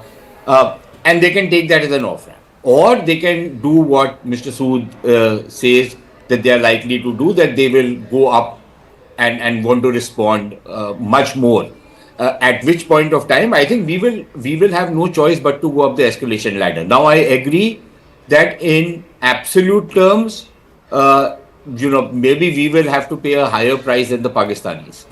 But if you look at it in relative terms, given the size of the economies of the two countries and the economic wherewithal of the two countries, I think the cost for the Pakistanis will be just as high. Secondly, I think if the Pakistanis were to target any defense installation, then of course all bets are off. I don't think the government in India will have any choice but to start targeting Pakistani military bases. And if they can target our headquarters, brigade or unit level, or even higher level, division level, then so can we target this. So it's not as though their targets, their bases are invulnerable and ours are vulnerable. No, so I think that's the game two can play. And I'm sure the Pakistanis understand that. Right. So the question is, what else are they likely to do? Now, one possibility is that they will drop some bombs in some place where not much damage is caused, and they can claim that, these were so-called terror training camps, as they have been alleging for a fair bit of time, of Baloch or some other militants who are being trained in India. We know that's utter trash, but they could use that as a possible thing. Or else they could even don't be surprised, and there's pure speculation. They could say that okay, fine, we've targeted some RSS headquarters somewhere, or some RSS camp somewhere, because we consider RSS to be a terrorist organization. Now that is the kind of scurrilous propaganda that the Pakistanis have been carrying out for a fair bit of time. I'm not saying that is what they will do, but don't rule it out. That is something, Sushant Sareen, they don't need to do overnight. Right now, in terms of a kinetic escalation, Pakistan does not have the money in the bank. The IMF bailout is due 2 days from now. There is international pressure to de-escalate. The Pakistanis are masters at playing this waiting game. They're still avenging 71. They're still waiting. Every time that 99 ke baad, they came back 2 years later, then they came back 5 years later, then they came back 7 years later, and they come with their proxies. They don't need to come into a direct kinetic engagement with Bharat because every time they get beaten. This is their mentality. I've just, sorry Sushantji, I've just come back to you. We've got more inputs coming through. There is firing on from both sides along the LOC. The LOC is hot even after daybreak. Defense sources are saying that the BFS has been put on high alert along the western border. Arunima joining us with more details. So, intermittent firing and heavy arm firing is on even after daybreak. Yes, Arunima. Yes, sir. So all across the line of control, we've seen fighting happen last night, shelling happening in Queens, where at least 3 civilians have been killed in Pakistan's firing ceasefire violation. It's also happening along the LOC in North Kashmir. Kupwara reports are coming in, and this hasn't stopped even after daybreak. Intermittent firing is still going on, is what defense officials are telling me. And this intermittent firing is being retaliated by India as well, all along the western border. While Jammu and Kashmir is at the center of the current ceasefire violation, all along the western border, the border security force is also on high alert. So in Gujarat, in Rajasthan, in Punjab, the airspace in Punjab border airports have also been shut down. There is an air advisory that the Chandigarh airport also may not be functional till the next update comes. In Rajasthan, there is an air exercise, pre-scheduled air exercise that is going on. Border security force is keeping a heightened alert currently in Rajasthan and Gujarat sector as well, because the thing is that even though India says that the action taken was de-escalatory in nature, the kind of statements coming in from Pakistan are very provocative, and India, of course, does not want to take any chances. They will make only provocative statements, but 100 kilometers across Bahawalpur is Rajasthan. So that's the reason why there is also activity there, and this entire air activity, movement of air fleets towards Bahawalpur, perhaps on hindsight, there was a reason why there was so much of activity that was happening, and it has all happened in such a way it's caught the Pakistanis unaware. Sushantji, coming back to you. Thank you, Arunima. Sushantji, coming back to you, and we'll take this conversation forward with Air Marshal and also General Dua. This aspect of the Pakistanis ready to go down to whatever wild levels of engagement is concerned. They fought this proxy war, and can they take the humiliation in the near term? Because it's in their interest and they can't afford a larger escalation. But should we now have to be perennially on alert? Sushant Sareen and then the others. Yes, please make your point. Anand, I'm a little surprised that you say that do we now have to be perennially on the alert? I thought that's a no-brainer. Since 1947. That's a no-brainer since 1965 and since 71, and the terrorism that has been imposed on us or inflicted on us by the Pakistanis for decades now.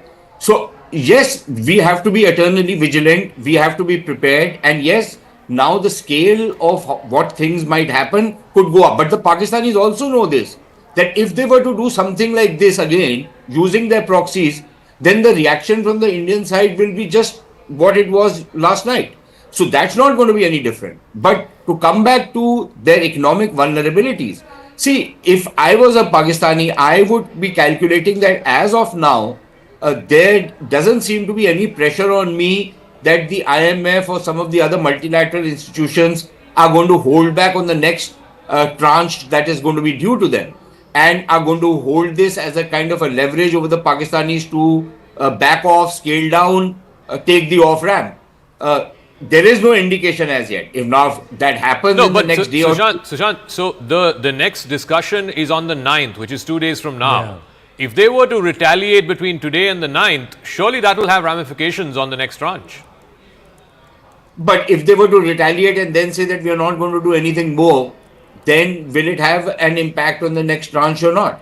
So I think, we are in that gray zone on this particular issue, unless the Americans or somebody else who holds a kind of a veto in the IMF has already told them that if you were to do anything more than what has already happened over the last, maybe 8-9 hours, that is it. If you are going to go up this chain, then there are going to be serious repercussions on you. I don't know whether the Americans have given any such indication, and they are the only ones who can actually hold back the money and veto what is likely to happen. I don't think anybody else has that power. Right. The second thing is that the Pakistanis can Yeah. also come to the conclusion that maybe they can play with this escalation ladder a couple of rungs, simply because the Chinese will supply them, the Turks will supply them, etc., etc., and maybe they can, go up a couple of rungs up the ladder. But I don't think they are also really interested in going in for an all-out conflict. I think what their job or their desire right now would be to make sure that they have shown India that they can hit back. Are they willing to go further up the escalation ladder? Maybe they are. I don't know. I don't entirely rule it out. See, But if they then hit back, if they hit, it comes in of empty coffers. no, but Are you going to if they fight hit back, then that gives us And even if you fight with empty sizable coffers, what do ground you do after to the fight? claim acreage, Air Marshal. That means if they hit back at a military installation, it's the Pakistanis who are escalating it. They are responding to a war on terror with a military strike. That gives us more handle to push for acreage and up the intensity, which Pakistan cannot afford right now. Ji. See, if you see how Israel handled Hamas, if you see how we have handled Pakistan today, this is a sign of a matured nation wherein we do not want any civilian casualties, where we do not want to escalate, and we begin with striking the key people who perpetrated that attack. So we have shown to the world, in my appreciation, today's attack. And one thing is very clear, that 4 cities in Pakistani Punjab have been hit today, which has never been the case earlier. So the 5 cities, 5 targets have been in Pak-occupied Kashmir, but 4 have been in Pakistani Punjab.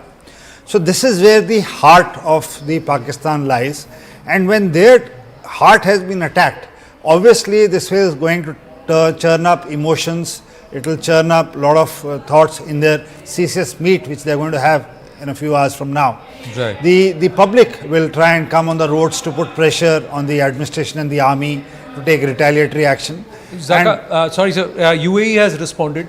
UAE has said on India-Pakistan tensions, exercise restraint, de-escalate tensions and avoid further escalation. That is what the UAE has said. And even as you weigh in on it and we take this forward, Pallavi Ghosh is saying that the Army and the Indian Air Force will be present at the briefing at 10 a.m. and it's going to be a statement.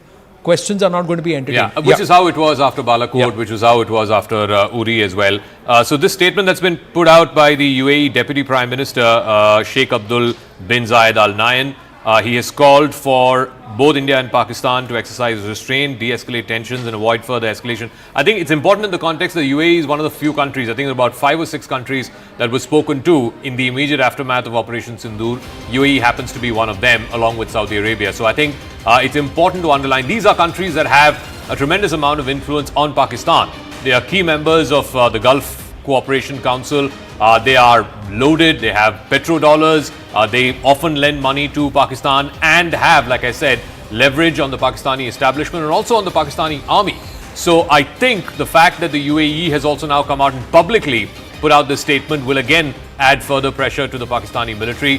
Pallavi Ghosh is joining us with more details on this. So Pallavi, the NMC briefing at 10 a.m., much like what we saw in Balakot, much like what we saw in the aftermath of Uri, there will be representatives from the defense forces, in this case I believe from the army and the air force, and there will also be a representative from the Ministry of External Affairs.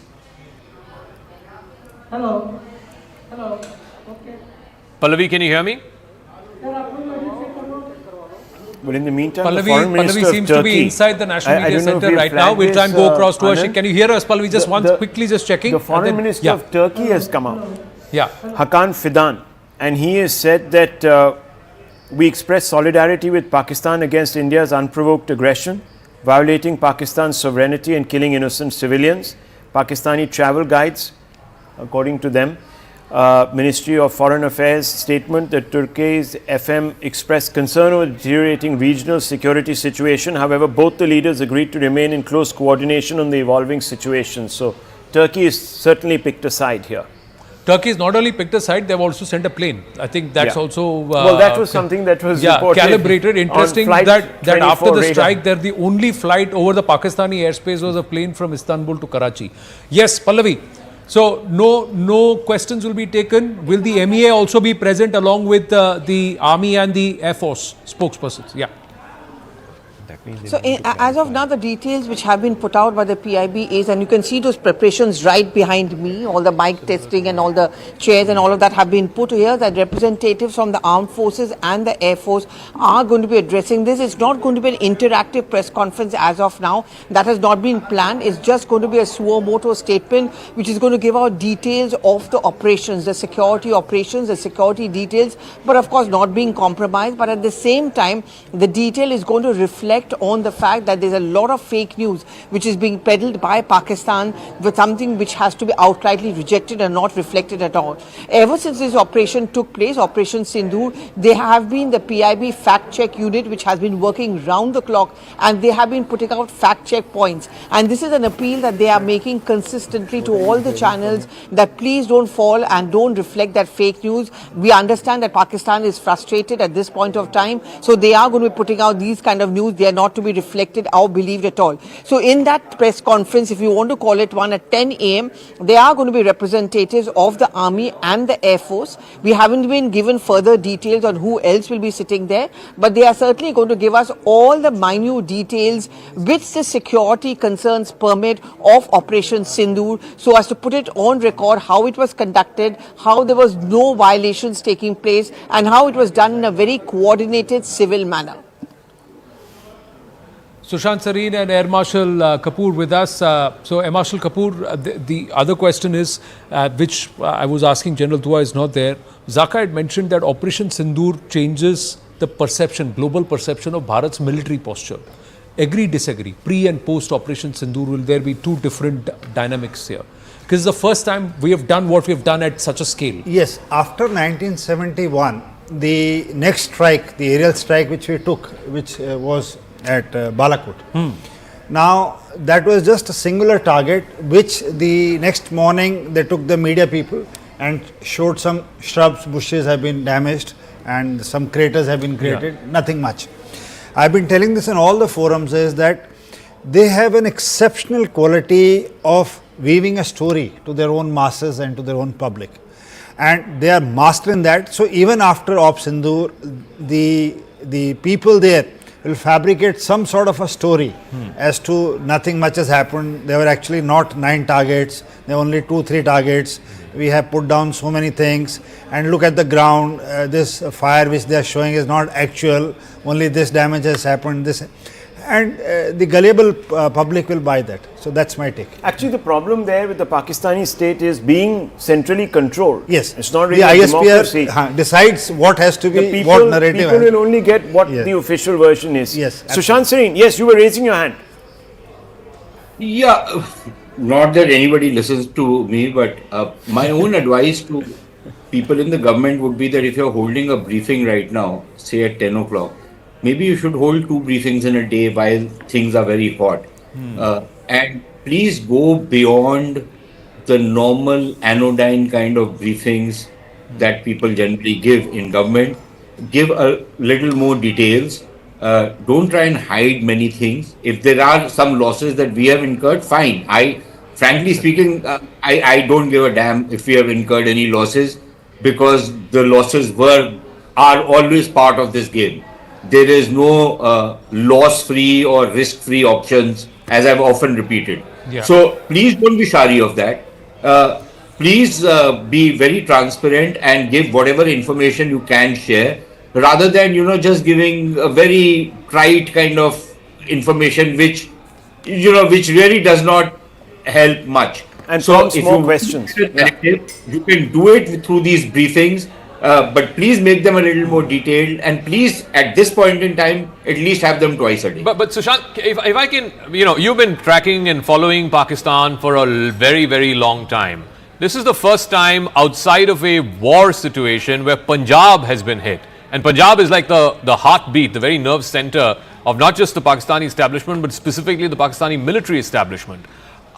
If you were to go inside and gaze inside Asim Munir's thinking process right now after Punjab, multiple locations in Punjab have been hit.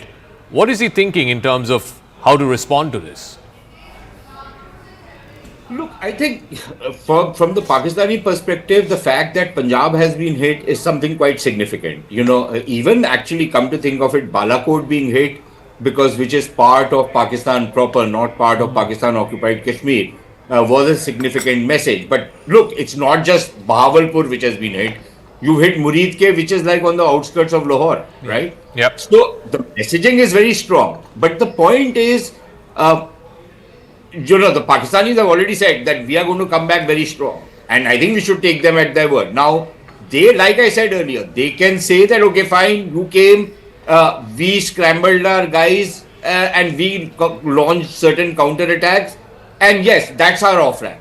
Will they take that as the off-ramp? Or will they, and they can, you know, in their own way, they can declare their victory like they always do. And they've always claimed that even 1971 they had won, except for the cunning Hindu who, you know, made them lose, etc., etc. So they can claim victory and say that we've shown the Indians, and fine. I think we've made our point. They think they have made their point, and this can be an off-ramp. Or he could to scale up, thinking that maybe he can, you know, do something much more to go down in history as somebody who's achieved something against India. But then, I think the serious question will be for the Indian defense planners, and I would imagine that they have gamed it, that they will then need to go up the escalation ladder and use certain other stuff which they haven't as yet used. General Harimon Iyer is with us. Sushant Sareen, even as we speak, we're going to check with our team to confirm this. The army is saying that some of the shelling that's coming along the LOC and in Punch, some artillery has landed right outside the doorstep of the UN field station there. So they are not even sparing the UN field offices there. That's also coming under Pakistan artillery shelling. The other thing is that the Pak military commanders, local operational commanders have visited the hospital in Bahawalpur. What's interesting is what's being spoken and the ambient noise. We'll try and play that up in a bit, where they are saying something about India, but behind that they are saying Jaish Ayo, Jaish Ai. So this whole thing on confirmation of Jaish headquarters being really targeted and Jaish-e-Mohammad being hit is something that is being confirmed in the ambient sound in that video. Now this is again army sources which are claiming this, so we'll try and confirm that and then put it out accordingly. But General Harimon Iyer, the escalation ramp, Pakistanis, will they strike? What are they expected to do? Because somewhere one gets the feeling that they may come back and do something drastic or attempt something drastic on Indian soil. The first thing is we must understand that escalation will happen because he has to sound his masses that he has also done something. But the larger question is, what is he going to escalate against? There are no terrorist camps for him to target.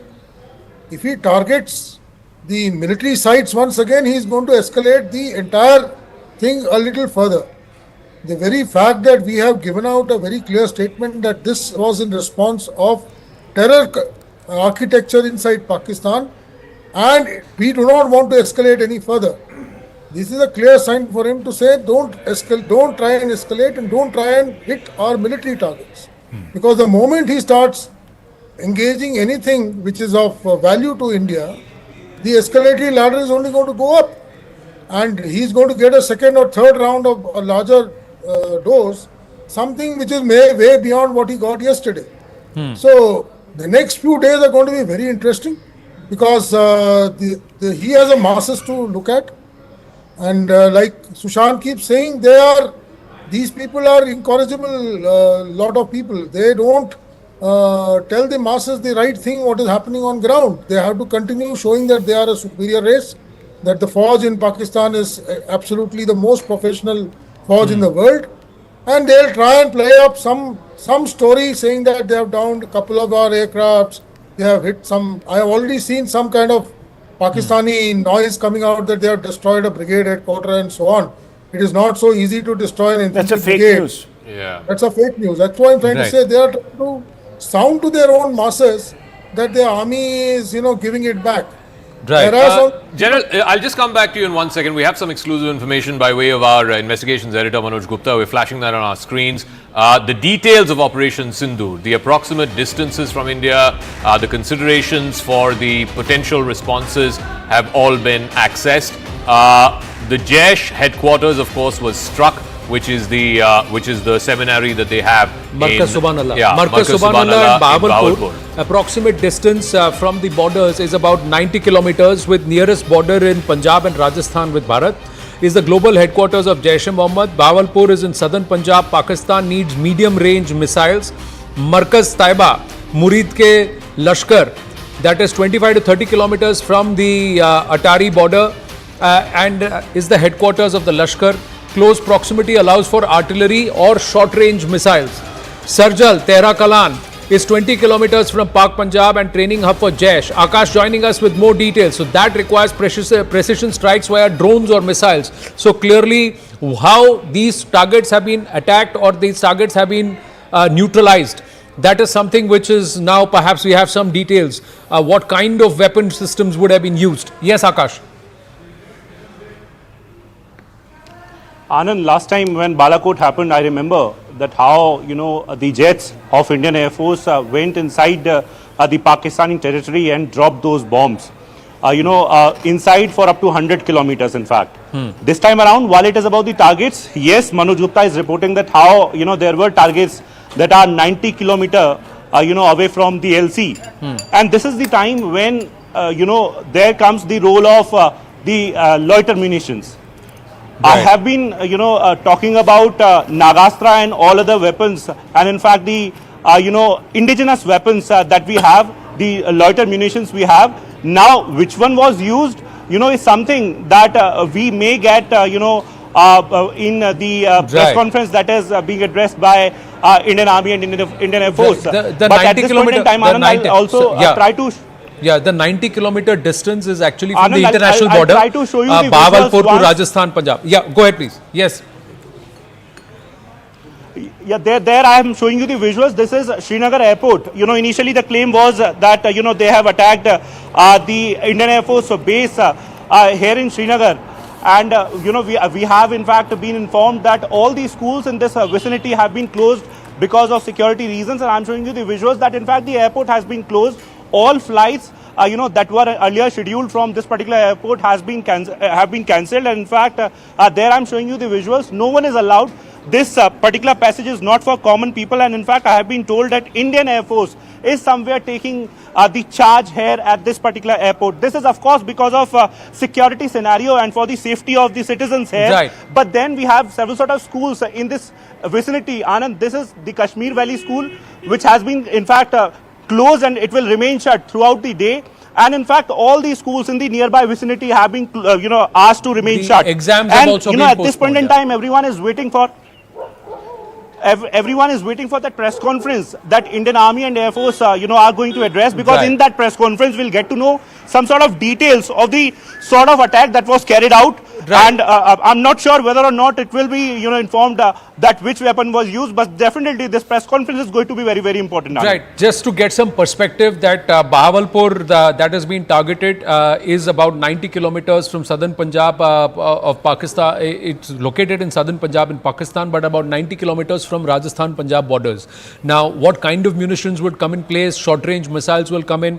There will be the use of loitering munitions here. Markaz Ahle-Hadith, Bimbar and Lashkar, that's the Lashkar head terror camp. This is in POK. There is Markaz Abbas, that is in Kotli, that's about 10 to 15 kilometers from the LOC.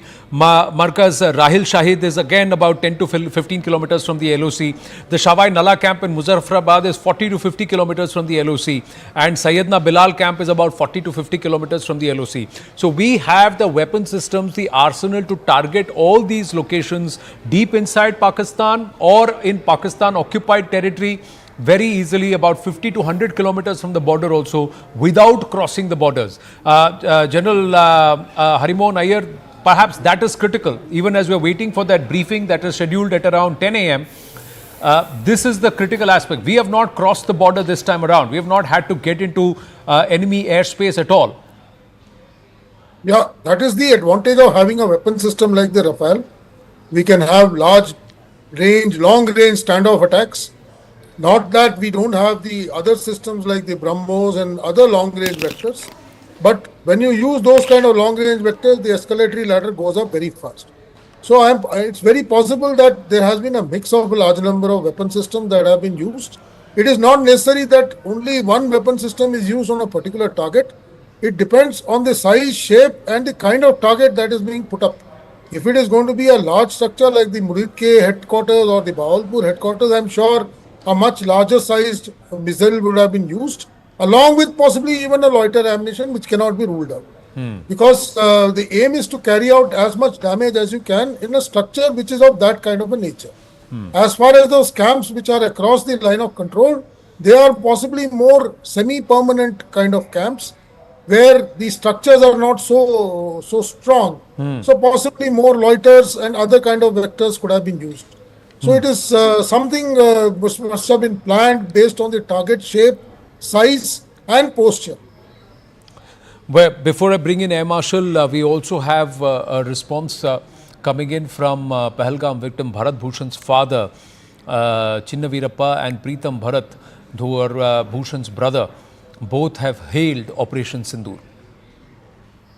People along the border, and they are controlling all the terrorists, and they fight the hideouts of the terrorists, and really they are bringing peace to people in India. Sir, do you think this is some form of revenge for the unfortunate death of your son? Of course, no one can replace him, but do you feel there is some form of retribution, some form of revenge, some form of justice for your son's unfortunate demise? Definitely a lot of justice is there, because the army people and air force people, they have done a lot of work, and they have attacked the 9 terrorist hideouts and they killed them. That's a good news for all the people of India, because hereafter there may not be any terrorists attacking Indian people. So, Mr. Preetam, you also saw, unfortunately, you are the ones who also went to Kashmir, ensured that your family came back as safely as possible, and you saw the tragedy that took place there and the pain of many. Do you feel this is revenge for your brother's unfortunate tragedy, sir? See, he's not going to come back. We have lost him. He's not there. I don't know. I don't want to call it revenge. I don't want to call it anything else. I think looking from a perspective saying, how do we stop this from happening? I think there is a need for us to give an answer to a certain terror outfits in a certain way. Probably that's exactly what the government is trying to do, because some of these terror outfits only learn from such kind of retaliation. There are some people who are peace lovers, they have been advised peace, that kind of an approach has been taken. There are some people where we need to change the mindset of people as well. I think that kind of approach has been taken. So I think it's different solutions for different category of people, which is exactly what government is adopting to. Hopefully this will bring peace to the nation as well as for the neighboring nations as well. I wouldn't get into the word of using the word revenge. Is that giving us peace? I don't think so. Let's see now how it goes. I'm worried that now that we have made an attack, I don't know how they will retaliate. I don't know how that will further get escalated. The last thing anybody from any house would want to see is civilians being attacked or army personnel being attacked and people getting killed. We don't want to see those visuals, and we don't want to experience that at all, especially after losing our brother. Nobody wants to experience this again, but is this a deterrent enough, or does more need to be done? Even as we understand the role that has been played by our forces, targeted and perhaps never before in a long time. Sushant Sareen, should we brace for impact, or should we, or are we already at the ready? The civilian commercial flights from Jodhpur upwards all the way up to Jammu and Leh have been temporarily halted. There is, as a precautionary measure, at least till afternoon, if not more, till further notice is what we are given to understand in Jammu Kashmir, Leh, Ladakh and further down towards Chandigarh. But what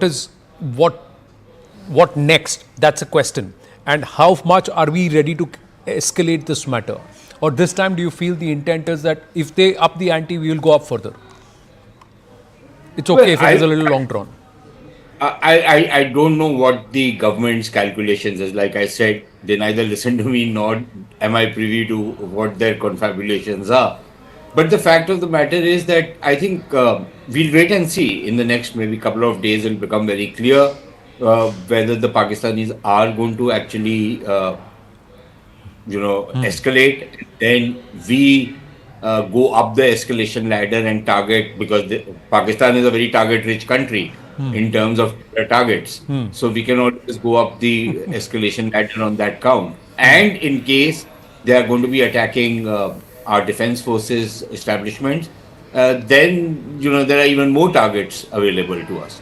So we'll wait and see how that works out and how that turns out. And then, of course, we don't know whether after we do something like that, there are a couple of rounds of exchanges, things calm down, or they further escalate into a full-fledged conflagration. I would imagine that neither India nor Pakistan would really want to go down that road, but then wars very often happen out of miscalculation and also by accident. But there are many who believe. One interesting thing is when Abhinandan happened, I think Abhinandan became, that whole episode became the off-ramp, right? Right now, I don't know what the off-ramp is. Two, the players at that time and the players currently are very, very different by nature, by their politics. For example, for whatever it was worth, in early 2019, Imran Khan, at the height of his popularity, had just sort of come to power, was seen as a politician who had some kind of heft. Certainly, Shahbaz Sharif, no one in Pakistan right now considers him as a politician who has any kind of heft. So he had some degree of heft in 2019, in February of 2019. Also, the army chief at that time was General Bajwa. He was a very different, person compared to the current army chief, which is Asim Munir. They're cut of two different cloths altogether. Asim Munir is more referred to as the nature of the response from all of these factors. I wish we can get General Iyer and Sushant also to weigh in on this.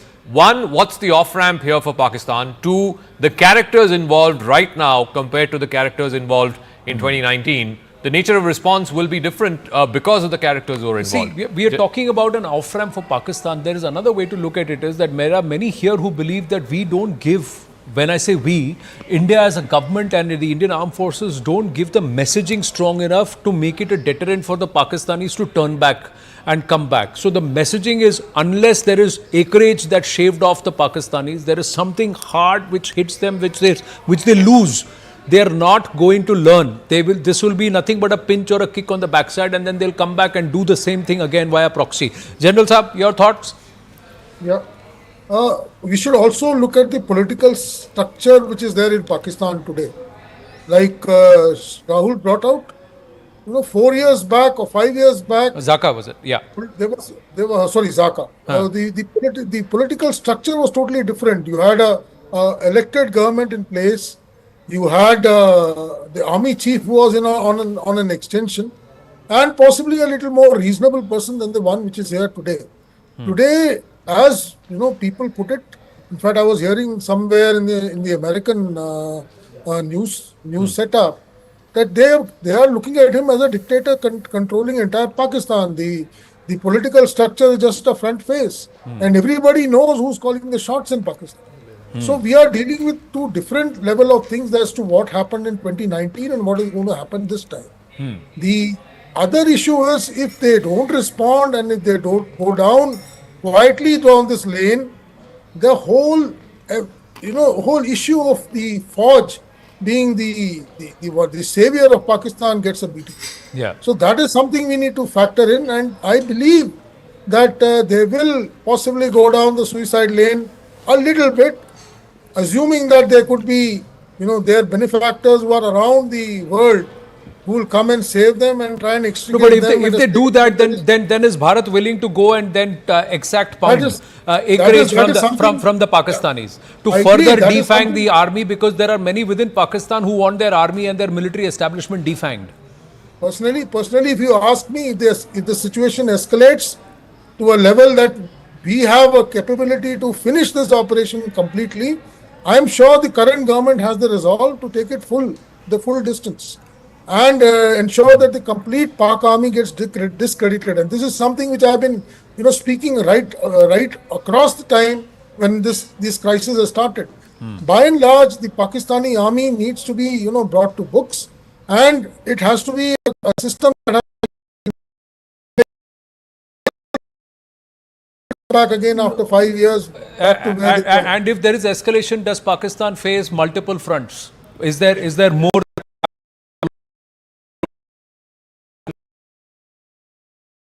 that could happen with the Pashtuns? Yes.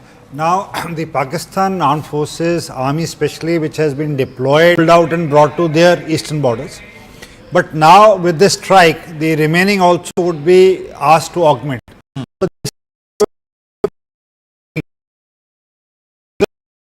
To venture out. And that must be in the mind of their leadership, how much to lead.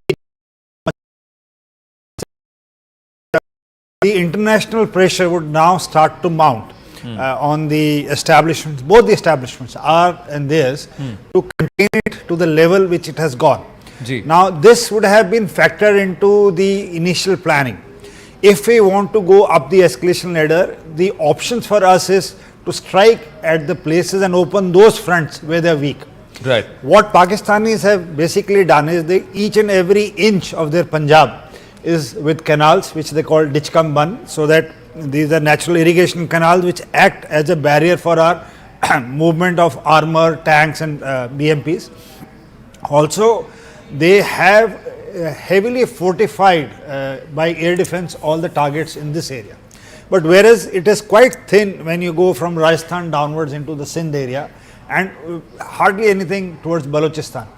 So what happens is India has avenues to explore different in case the escalation. नहीं अभी तो पानी भी बंद कर दिया तो what are those bunds or those canals going to do? So that is also the IWT maneuver is also a significant one. But we've got more news before we come back to this conversation. The Congress has struck a discordant note after Bharat strike against Pakistan. While Mallikarjun Kharge, Rahul Gandhi have all hailed the forces, Congress's Jignesh Mewani's post has stirred controversy. In his post, he has said, "Fight warmongers, religious hatred and fake nationalism. Terror will die of starvation." Pallavi Ghosh with us. Yes. Well, we were just talking a little while back, around an hour or so back, about how political ideologies, differences being there. But today, every political voice seems to be speaking in the right noise, and also standing united behind the government. I think we all spoke a little bit too soon. So there you have the Congress at it. The Congress MLA from Vadgaon in Gujarat, Jignesh Mewani, strikes that discordant note. He talks about, as you just pointed out, and this raises a question about why is it that many Congress leaders get their timing wrong? At this point of time, even as we speak shortly, the Congress is going to come out with its first official response in terms of a soundbite from Pawan Khera. Mr. Kharge, Rahul Gandhi, just about every top leader of the Congress party have been, kind of lauding the Operation Sindoor and also standing by the government. And they have come out with a detailed statement. Mr. Kharge's detailed statement talks about the fact that ever since the Pahalgam terror attack, we have firmly backed the government. But when voices like Ajay Rai, when voices of Jignesh Mewani, which are just a couple of hours after Operation Sindoor, it certainly does bring out this picture of the Congress party of never being on the right page at the right time. This is a time when we need to show to the world that we are all together, that we all are backing our armed forces. And at that press conference which is going to take place, and in fact it's not even a press conference, it's a statement which is going to come at 10 a.m. This is exactly what they are going to be looking for, a complete unequivocal support, cutting across party lines, every kind of an ideology. But Jignesh Mewani's discordant notes raises this whole horrible question, that how can politics be far behind? Right. We go across to Pile in just a bit now. We've just accessed this. This is what is going to be officially be shown. We are expecting, this is the detail of the 9 terror hideouts. So the 9 terror hideouts have now been highlighted here. So there is Markaz Subhanallah, Bahawalpur, JEM, that's named number 1 and starred. So these are the stars. So this is Markaz Subhanallah. There is Markaz-e-Taiba, that is in Muridke. That's the next one. And there is Sarjal, that is Tehra Kala, that is a Jaish. So these are all the ones that are now being highlighted. 3, 4, 5, 6, 7, 8, 9. So downward from Bahawalpur upward towards Muzaffarabad. So number 4 is Mehmoona Joya in Sialkot. That's the Jaish-e-Mohammad, that's the Hizbul Mujahideen. So confirmation of what we were reporting earlier, that's now come through. There is Masjid Hadith, that is Barnala, that is again Lashkar, that is the number 5, target number 5 here, that's come through. There is Masjid Abbas, Kotli, that is Jaish-e-Mohammad, this is number 6 here in Kotli. There is also Markaz-e-Rahil Shahid, Kotli, that's Hizbul Mujahideen Center. So two places of the Hizbul Mujahideen have been struck. Shawai Nala camp, Muzaffarabad, Lashkar, number 8 and number 9 is the Sayyidina Bilal camp, Muzaffarabad, Jaish-e-Mohammad. So Jaish, Lashkar and Hizbul, these are the ones that have been targeted here, even as news is coming in thick and fast. Coming back to the politics, Payal Mehta with us. So we now have the details and confirmation of what CNN News 18 has been putting out. These are the 9 targets and the reason why. So 3 terror hubs and their centers, their markazes have been targeted. Jaish-e-Mohammad, Lashkar-e-Taiba and the Hizbul Mujahideen. From Bahawalpur all the way up to Muzaffarabad. Yes, Payal. Of course, at a time when the entire nation is rejoicing, because Anand, it must have been like the hell of a period for those families who actually lost their loved ones, to go through these 14 days and to actually really wait by the hour to see when the revenge would be taken. But at a time, when the entire nation is celebrating, probably Congress party has decided to play the spoiled sport. Even yesterday, you saw Mallikarjun Kharge also making some comments, essentially saying that, why did the Prime Minister cancel his previous visits to Jammu and Kashmir? Was he aware of any intel inputs? Was he trying to save himself? All of this is not going to make them any stronger in this nation as well. The nation has understood that, who these leaders are and what their politics revolves around as well. So, multiple diktats have been given by the Congress party, which have been broken by our colleagues, but they've come of no avail. So whether it's the ex-chief minister of a border state like Punjab, Charanjit Singh Channi, Ajay Rai, or now Jignesh Mevani from Gujarat, it's very difficult for the Congress party to really justify what answers these questions as well. And of course, with the Congress party's handle in Karnataka coming up and saying peace is the only way out, go try telling this to the families who've actually lost their loved ones. Their answer you will see. The response is what the government has really done today is what people of the country really want. They've been waiting, saying that Modi has struck them in Uri, Modi has struck them in Balakot, so when will the revenge be taken as far as Pahalgam is concerned?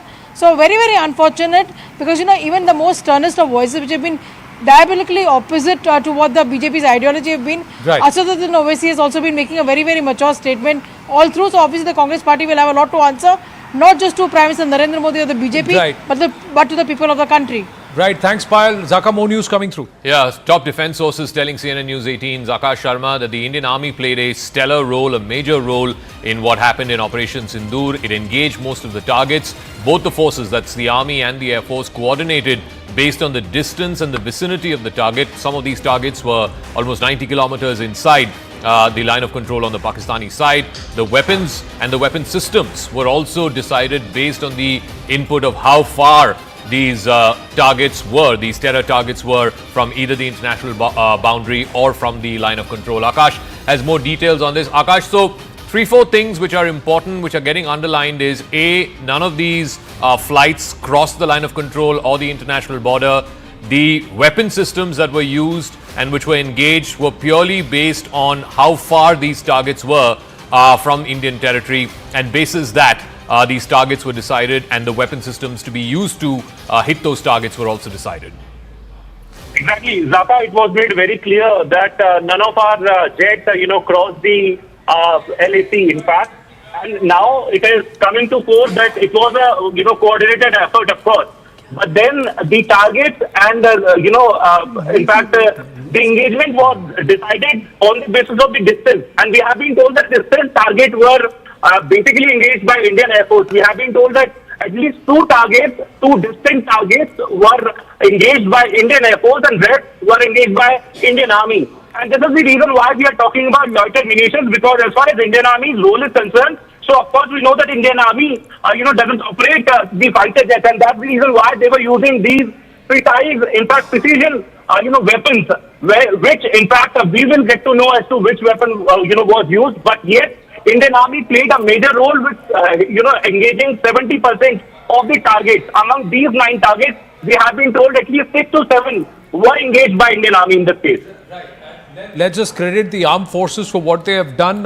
Who played a major role, who played a lesser role is immaterial. The fact is that these targets have been neutralized. Going back to our guest, thanks Akash. Interestingly, there is a reaction of Harshal Lele, son of Sanjay Lele, who was killed in Pahalgam. Sushant Sareen and... All right.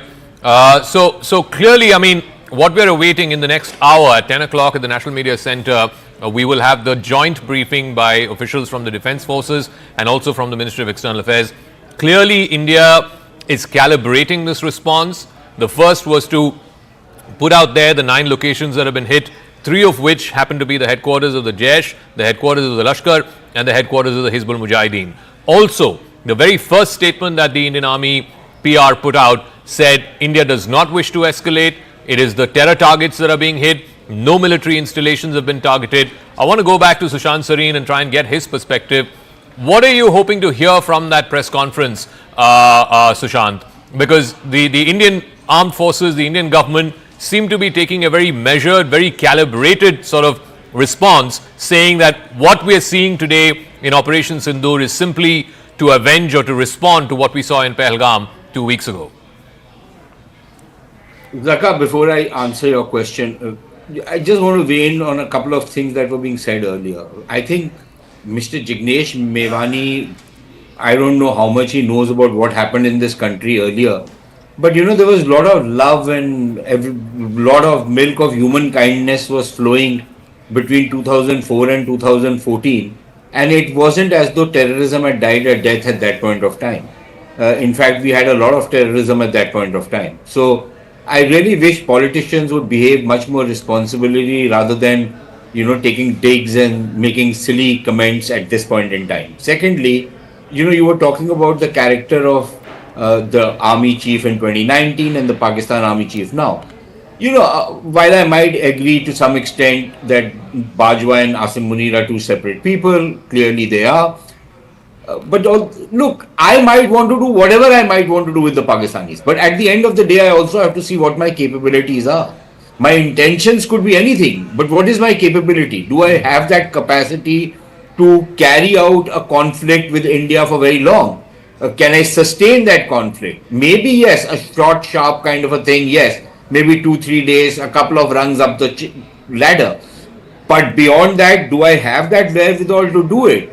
Can I really depend upon countries like Turkey and other countries to come? And this is not 2 small countries fighting. So I think that calculation will have to be made. So that let's not lose sight of it. And finally, I think it is important to understand that the Israelis, for example, have been beating up, and retaliating against terror attacks. But the terror attacks haven't stopped. So we have to start internalizing it. That we'll have to keep at it, you know. And finally, on your main question, after this long detour, what do I expect from the press conference? I would imagine that a certain amount of information will be shared, much more than what is coming unofficially or what has already been released. Something more, not just virtue signaling that we didn't want to do this, we don't want an escalation. Don't keep mentioning we don't want an escalation, you've already mentioned it. Right. Harsh Shinglaji is with us. Harsh Shinglaji is with us, but we also have Mr. Rajesh Narwal joining us at this point. Mr. Narwal, namaste. Namaskar. Sir, your reaction based on Operation Sindoor? Yes. क्या कहेंगे आप? इसके बारे में मैं स्पष्ट रूप से एक बात कहना चाहता हूं कि जिस दिन 22 अप्रैल की वो दुर्घटना हुई, मेरे जहन से एक बात आ रही थी कि ये कभी भी बख्शे नहीं जाएंगे, कभी नहीं बख्शे जाएंगे, क्योंकि हमारी सरकार बहुत ही सेंसिटिव है इन मामलों में और वो अपना काम, मैं कई बार मुझसे पूछा भी गया कि सरकार से क्या चाहते हो, मैंने यही कहा कि हमारी सरकार अच्छे से वो काम कर रही है और मुझे पूरी तरह से इस सरकार पर भरोसा है, अपने लोगों पर, कि वो ऐसा होगा कि कभी इस चीज की पुनरावृत्ति करने की भी कोई सोचेगा नहीं जी। और वो हमारी सेना ने, हमारे जवानों ने, मेरी सरकार ने, मोदी सरकार ने वो करके दिखाया और मुझे ये पूर्णतः भरोसा था इस बात का, मुझे विश्वास था मुझे। जी राजेश जी, हर्षल हैं एक और जिन संजय लेले के पुत्र हैं, सुपुत्र, उन्होंने एक बात कही है, मैं आपसे आपके विचार जानना चाहूंगा। उनका कहना है कि अगर हमें ये सब पूरी तरह खत्म करना है तो ऐसे सर्जिकल स्ट्राइक कंटिन्यू होने चाहिए। पहले भी हमने स्ट्राइक किया है पर वो सुधरे नहीं है, ये पाकिस्तानी सुधरने वाले नहीं है, ये इनका कहना है। आप क्या कहते हैं, इतना करके हमें रुक जाना चाहिए? मैं कहना चाहता हूँ, देखो हमारी जो सरकार है और हमारी सेनाएं हैं और उसके स्पेशल जो विंग्स हैं, जो इसके एजेंसीज हैं, वो इन पे हमेशा नजर रखती हैं और कभी ऐसा जरूरत पड़ती है तो उन्होंने किया भी है और भविष्य में भी वो इसको करेंगे। करते रहने का मकसद तो कुछ और हो जाता है फिर, ठीक है। हाँ, इससे उनकी ये जब तक आतंकवाद खत्म ना हो, इस तरह की घटनाएं खत्म ना हो, तब तक मात्र मैं नहीं कहूंगा कि भाई भारत सरकार पूरे वर्ल्ड को ही इसके अगेंस्ट खड़ा होकर के और इनको नेस्ता नाबूद कर देना चाहिए। आतंकवाद की समस्या को समूल नष्ट करना चाहिए, जड़ से पेड़ को ही उखाड़ दो। आतंकवाद नाम का जो पेड़ है, जब उसको उखाड़ देना चाहिए। और बिल्कुल सही प्रिसाइज से एक स्ट्राइक किया है कि टारगेटेड मतलब टारगेटेड सर्जिकल स्ट्राइक किया है। यस, तो कहते हैं चोर को मत मारो, चोर की माँ को मारो। बेसिकली हमें वो स्कूल, वो इंस्टीट्यूट जहां पर ये तैयार होती है आइडियोलॉजी और इस तरह से ब्रेन वॉश किया जाता है, इस तरह की बीज बोए जाते हैं, हमें उसको ही समूल नष्ट करना चाहिए। हमें मीन्स पूरे वर्ल्ड को चाहिए।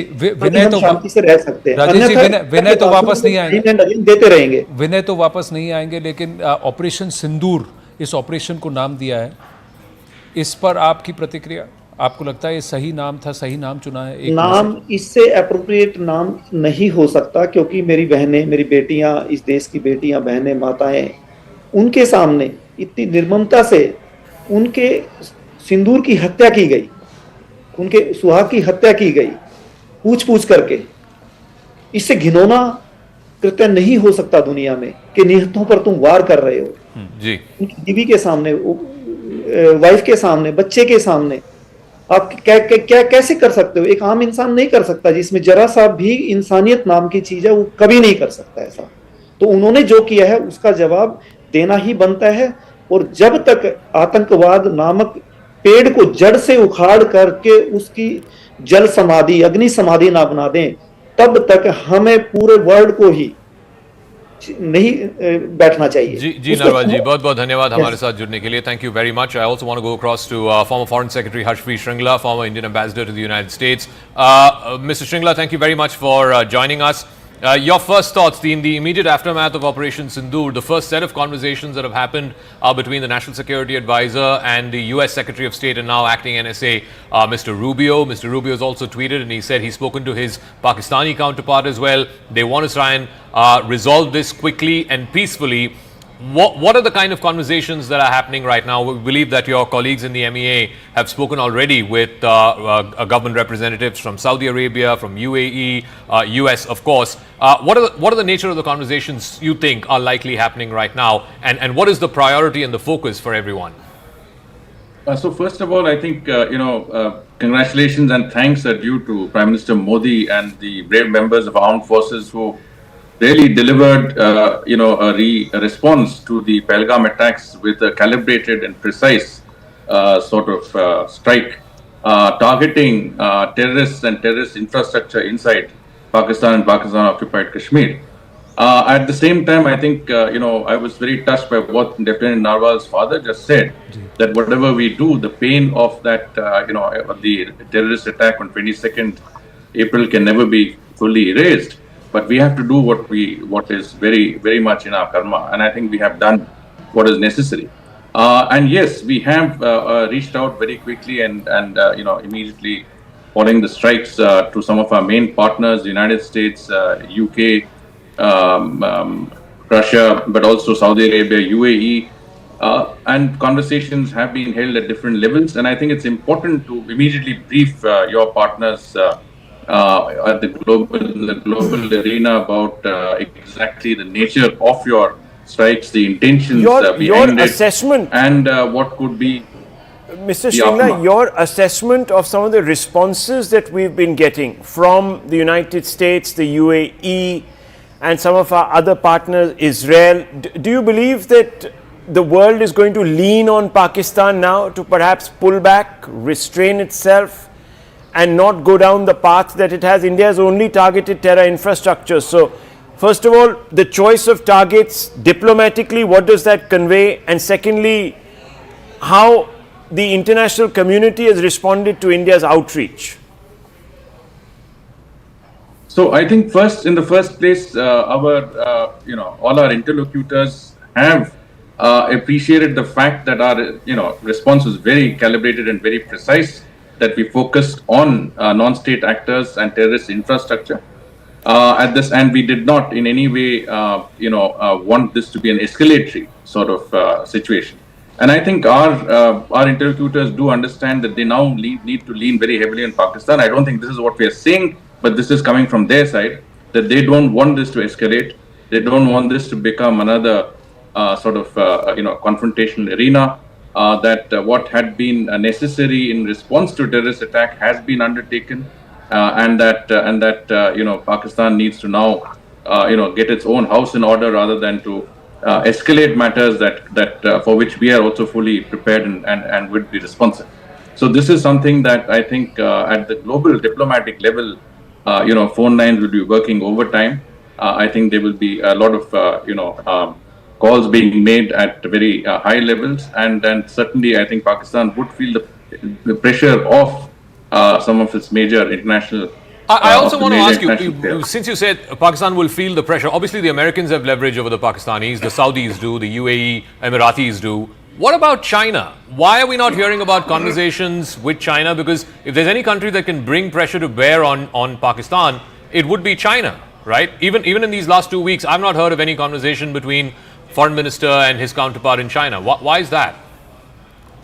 Well, China has to some extent been supportive of Pakistan following the Pahalgam attacks, and we've seen some levels of exchanges, some support in terms of equipment, etc. being supplied. Clearly, China was not willing to leave its so-called all-weather friend, when it comes to an actual confrontation with India. I don't know how much we can rely on them. But I think even China would understand that any escalation of this conflict is not in the best interests of its own best interests and anyone else's interests. So I'm sure quietly they're also doing their bit to ensure that this issue does not get beyond what it has already reached. But I don't think we as a country could count on China to act at our behest, or to act in a manner that would be in the interest of. Okay, and very quickly, a final word before we thank you. The IMF meeting, the bailout meeting, is happening in 2 days' time from now in Washington. Do you think that will be pressure enough on Pakistan not to climb the escalation ladder, not to retaliate? That's very important, because I think Pakistan is very heavily relying on the IMF bailout. They've availed of very large, 22 or 23 bailouts so far. And I think it's important that they continue getting that IMF support that they're looking for. I think our approach there will be calibrated by their actions, but clearly I don't think we are in a mood to allow them any more leeway in that area. And our representatives in the IMF, I think, will be acting under very strict instructions when it comes to their Finally, responses. Mr. Shringla, look, the IMF at some level takes its cue also from DC. So, is the Indian government, has it been able to impress upon the Trump administration to leverage their muscle, their weight, their influence over the IMF? Because that's an important thing that we are looking at. Also, of course, the FATF grey list. Yes, so I cannot say with any level of certainty, but I do recall that in similar instances when I was in DC, I had gone across, met the Assistant Treasury Secretary or the Deputy Treasury Secretary, the Minister of State for Finance, if you may call it the equivalent of that, and pressed upon the need for the US to take steps that would be in keeping with responsible actions and our own desires. And the US at that time was very responsive, because they saw Pakistan as a malign terrorist act actor and certainly were supportive of our efforts, very supportive. So I have no doubt that they will be supportive even in this instance. All right. Harshingla ji, I just have one question. Your own personal opinion on this operation being named Operation Sindoor. No, I think it's very fitting. I mean, nobody better than Lieutenant Nawal's father can tell us, and I think and all of the others who've already responded, that this is a fitting sort of title, considering that it is the women who were spared, but nonetheless who have to now face the agony of living their lives without their husbands and their dear ones and close ones. And I think Operation Sindoor is a very strong symbol of the country's rage and frustration that has led to the action that we saw in POK and Pakistan earlier this morning. So I think this is a very appropriate sort of Thank you, Harshingla Harshingla ji, for speaking with us. We got news coming through. The stock markets have started trading. The Sensex is down by 460 points. Have opened and. It's good morning. This is a very sort of kind of capitulation or panic moves at this point in time. So it is a very measured start as far as our markets are concerned. And I would also imagine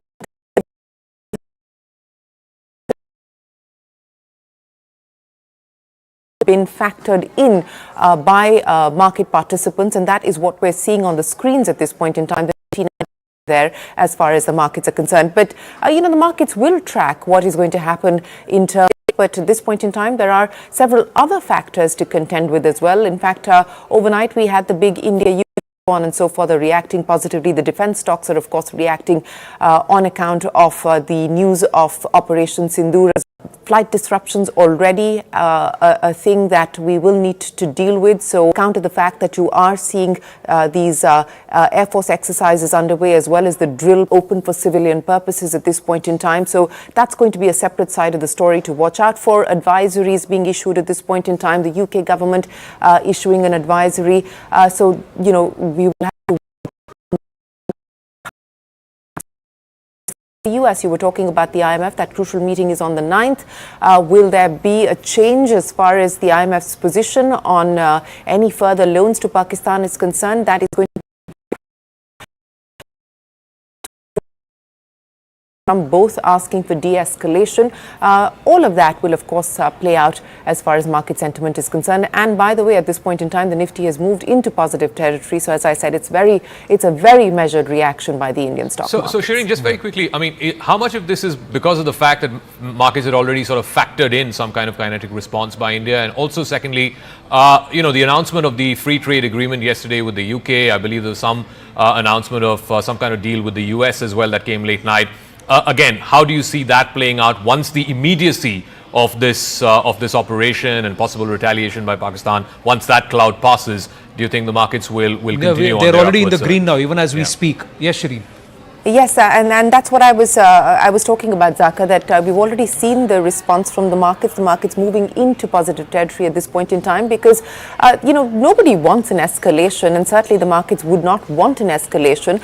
But was there going to be a response? I think that had already been factored in by the markets, and the hope now is that it will stop here. And you talked about several of the other developments, and I pointed that out as well. The India-UK FTA is a big deal because it does impact a lot of the labor-intensive sectors in India. So you're already seeing, for instance, apparel makers up and running today from a stock market point of view. Those stocks are moving higher. So all of these, of course, will be moving parts. The markets don't like uncertainty, and that is going to be something that we need to watch out for. But so far, as I pointed out, from the way that we've opened for trade today, the response very measured, and there is absolutely no sense of panic on the screens at all when we talk about the markets. Well, thank you for that, Shireen. We also have Tilak Devashar ji joining us. Tilak ji, how do you read the situation? Sushant Sareen, General Iyer with us. Thank you for your patience, gents, but this is a long haul, so we all have to dig in our heels and perhaps wait on, because developments are going to happen thick and fast. In about 40 minutes, we should have the press briefing. Tilak Devashar ji, Bharat's response, 9 targets on this side. Do we see Pakistan getting stretched if it tries to concentrate too much weight towards its eastern side? Good morning, Anand, and morning to all the panelists. A lot has already been spoken. And I was certainly very impressed with the name Operation Sindoor. I think it captures, the anguish and the pain and the response of India extremely well. Whoever has thought of this name requires real compliments. Oh, we are given to understand the Prime Minister thought about this. It was suggested so- by the Prime Minister himself. Yeah, Ji. so you can well imagine, he brings the weight of the civilization. He brings the weight of Bharat and culture into this one operational word, which signifies what India is trying to do. I think this has been a very, very impactful morning because 9 targets, standoff aircraft not entering Pakistan's airspace, targeting terror camps, including the snake pits of Muridke and Bahawalpur and other associated camps, is a very, very significant strike. And one thing which I want to mention, the kind of propaganda, and this is going to be a war of narratives also. The kind of narrative being pushed out by Pakistan is, in the list they have given, that only mosques were targeted. So in all places, for example, if I can just mention some, like whether it's Bahawalpur, whether it's Muridke, whether other places, they mentioned that mosques were targeted. Now this is being done deliberately. But the fact of the matter is that all these training camps have got either medical centers or mosques in front of where the training is taking place. They are markazes, like in the they are case, hubs or centers like that. Yeah. Ji. yeah. So there it's very easy to then, for propaganda purposes, and the signal that they give that India is targeting mosques, it is trying to hurt the Muslims' places of religious worship. This is something that we have to guard against, and we have to demolish such a narrative that this is not there, that if you have a training center behind a mosque or inside a mosque, but what do you think is going to happen?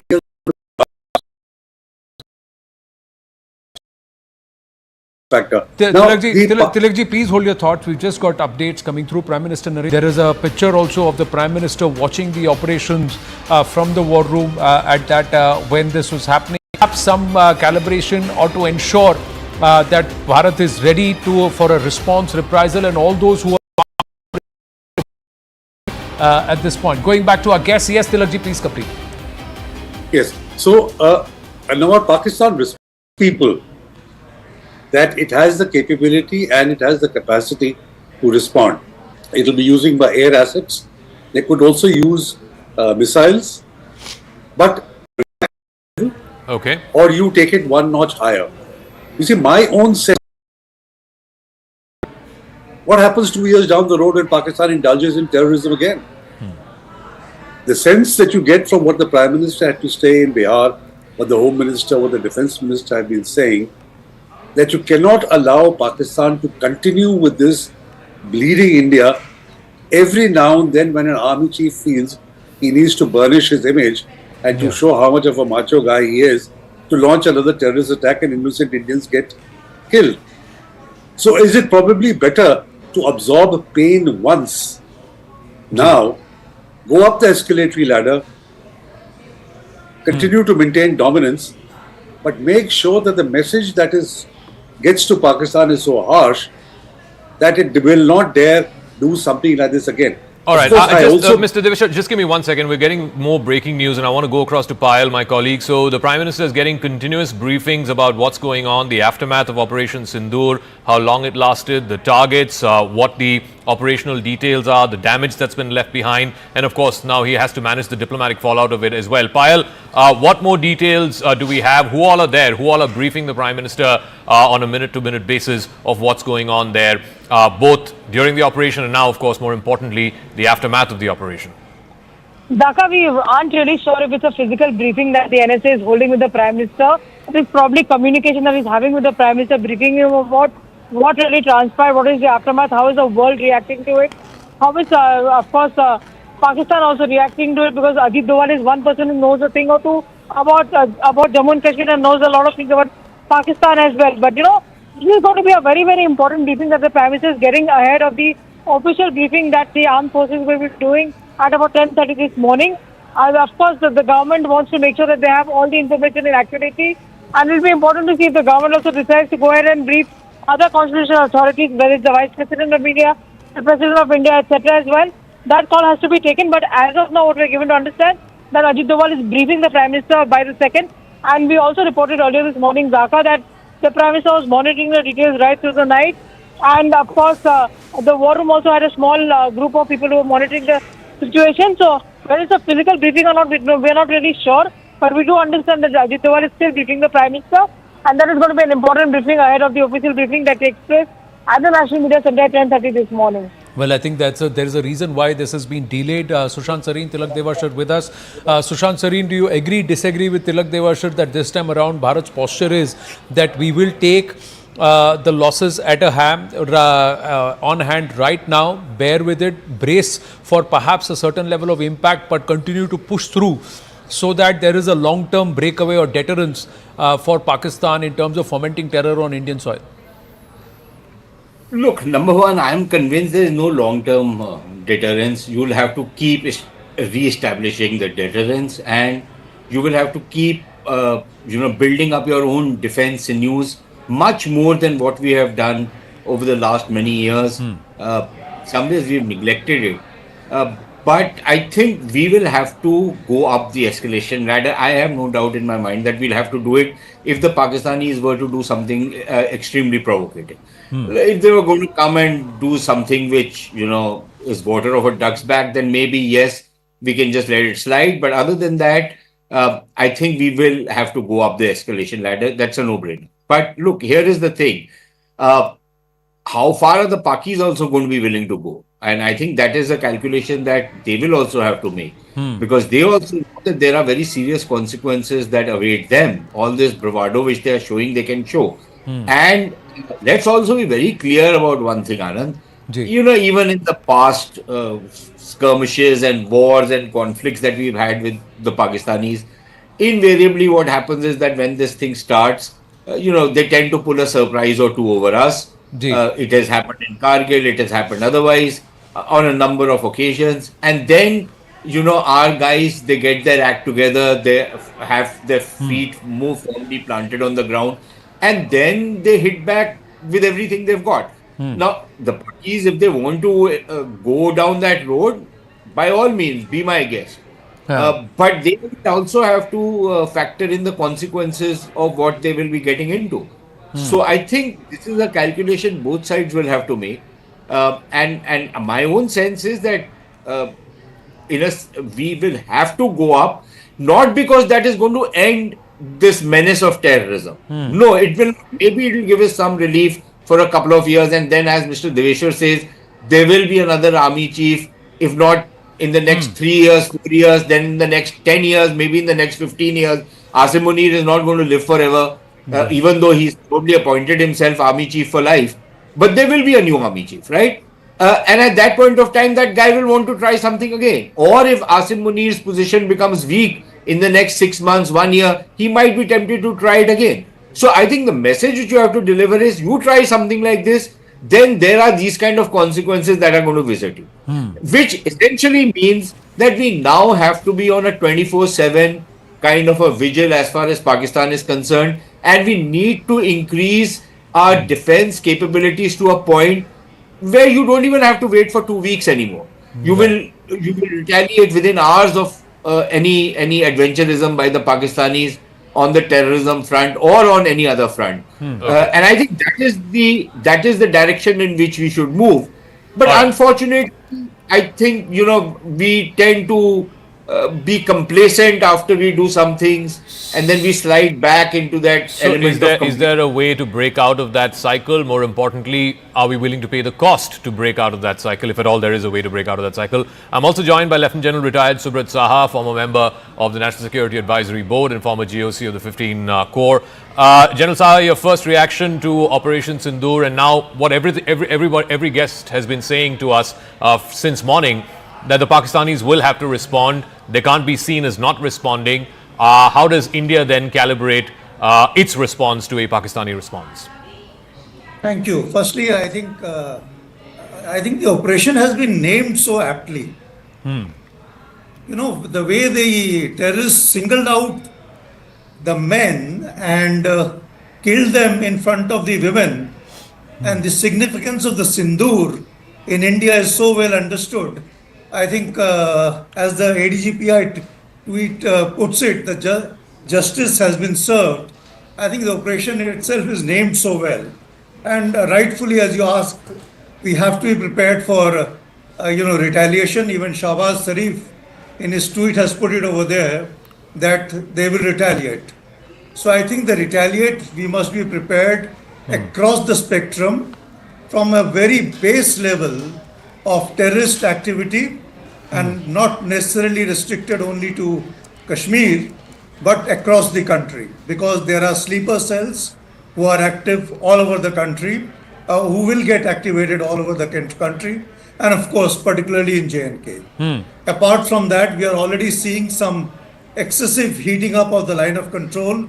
As I speak to my friends over there, the firing has already been intensified. So expect it to be highly intense because that already has started. And the next level, as we can see, and we should be prepared, is engaging of more military targets by the Pakistan armed forces in the next 24 to 48 hours, unless some good sense prevails in Pakistan, because India, as far as we are concerned, have hit at the lowest rung of the escalatory ladder. Because if Pakistan chooses to climb up the escalatory ladder, they do not know what the hell is going to hit them. Because we have not touched their military installations, we have not touched their economic targets, so the scope of targets is actually endless. So it is better that Pakistan be forewarned, Pakistan be better advised by their sane friends not to go down that path. If they choose to go down that path, that country which is so fragile is going to pay a much heavier price than what it can possibly imagine. So I will leave it. You've spoken about multiple aspects there, but in terms of climbing up the escalation ladder, Tilak Devasharji had a point. Ashok Malik is also with us. Good morning, Jai Hind. Major Manik Jolly also with us, defense expert. Jai Hind to you too. Thank you for joining us. This is continuous coverage. This is something which is historic, unprecedented. Bharat's military posture perhaps will be evaluated and reviewed by many across the world, given the kind of strikes that we have done and the precision with which we have executed this. But you heard General Saha, Major Manik Jolly. Do you agree, disagree with the fact that there could be a certain level of escalation by the Pakistanis, and there may be some elements, they may activate some of their proxies on our soil? Should Bharat immediately respond with perhaps a far more punitive calibration if there is anything that happens here? Any event that happens here, should we then move to a certain level of escalation? Hi. I actually totally agree with what he was saying. There will be some action from Pakistan side. The action, it is just not about saving face in the local population, but also a military would like to, and since they are so bifurcated in that country, the decisions don't come as a calibrated and a cohesive decision between the military and the politician, government. The military, Asim Munir especially, would like to take this on and go ahead with some action. So India, but I would, if you ask just my personal opinion, this is the time we hold on for a moment. I think rather than taking it as we are building up on what we did last night, we should hold on and see what they are trying to do and then maybe respond in a more stronger way. Because now we are anticipating, this is all speculation that we are talking, that they'll do this or that. So let's just see what they do. Because there's a slight chance they might not react. Let's say even if it is 1%. That gives a tendency to, or even a possibility of this actually calming down the whole scenario for both the nations. And that is something that the governments might be looking at. So this is the time we should actually wait rather than thinking on escalating it even more. We have given our message. Operation Sindoor has been a fantastic success. I think the statement that was put out by the army also makes it very clear that this is not escalatory in nature. We have not crossed the line of control. I've got Ashok Malik also joining us. So the nature of the conversations, the diplomatic fallout, Ashok, of this, conversations between the National Security Advisor and Secretary of State Marco Rubio, MAA officials have spoken to their counterparts in Saudi Arabia, UAE, etc. What is happening right now, you reckon, in South Bloc, and how does India manage the diplomatic fallout of Operation Sindoor? I think the diplomatic fallout is fairly along expected lines and fairly measured. Apart from a few countries which remain Pakistan's steadfast allies, I've seen the Turkish foreign minister's response. Apart from those countries and perhaps Beijing, the fact is most countries don't have patience for Pakistan's terror infrastructure and expected some Indian response. They don't want a full-fledged war. Nobody does. Nobody in India does either. But they do expect some sort of a response. And I believe this response will have a lot of support because it has been a measured response, a targeted response. The Prime Minister and the military have collectively chosen very specific targets. Attacking LET camps or the headquarters in Mudrike and the Jaish-e-Mohammad facility. These are not nursery schools. All right, I think we've just lost him for a bit there, but he's back. Yeah. Back. Yeah. So these are nurseries of terror, and people would expect that they would be targeted. These are legitimate targets. The bigger message India has sent, to my mind, is that after Uri in 2016, we moved into POK, Pakistan-occupied Kashmir. Balakot was in Khyber Pakhtunkhwa. This time we have gone into Punjab, Pakistani Punjab. Asim Munir, said a few days ago that Kashmir is Pakistan's jugular vein or the Pakistani army's jugular vein. Quite honestly, the Pakistani army's jugular vein is Punjab heartland. And we have, the Indian army has, the Indian military has, the Indian government has, and India as a country has shown that Pakistan's Punjab is itself vulnerable. We can strike that. There is a long-term implication to that message, which Pakistan will have to absorb and ponder.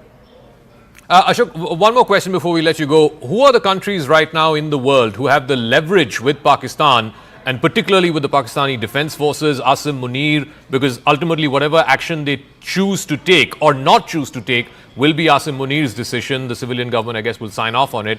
Who are the countries right now who have the leverage with him to force him not to climb the escalation ladder? Well, I suppose the only countries that really matter for him are the two big powers, China, which is his, in a sense, Pakistan's patron, and the US. But the degree to which he'll be able to listen to them is something I really doubt, because he has to save face after all his braggadocio over the past few weeks, and I expect he will want to respond in some manner.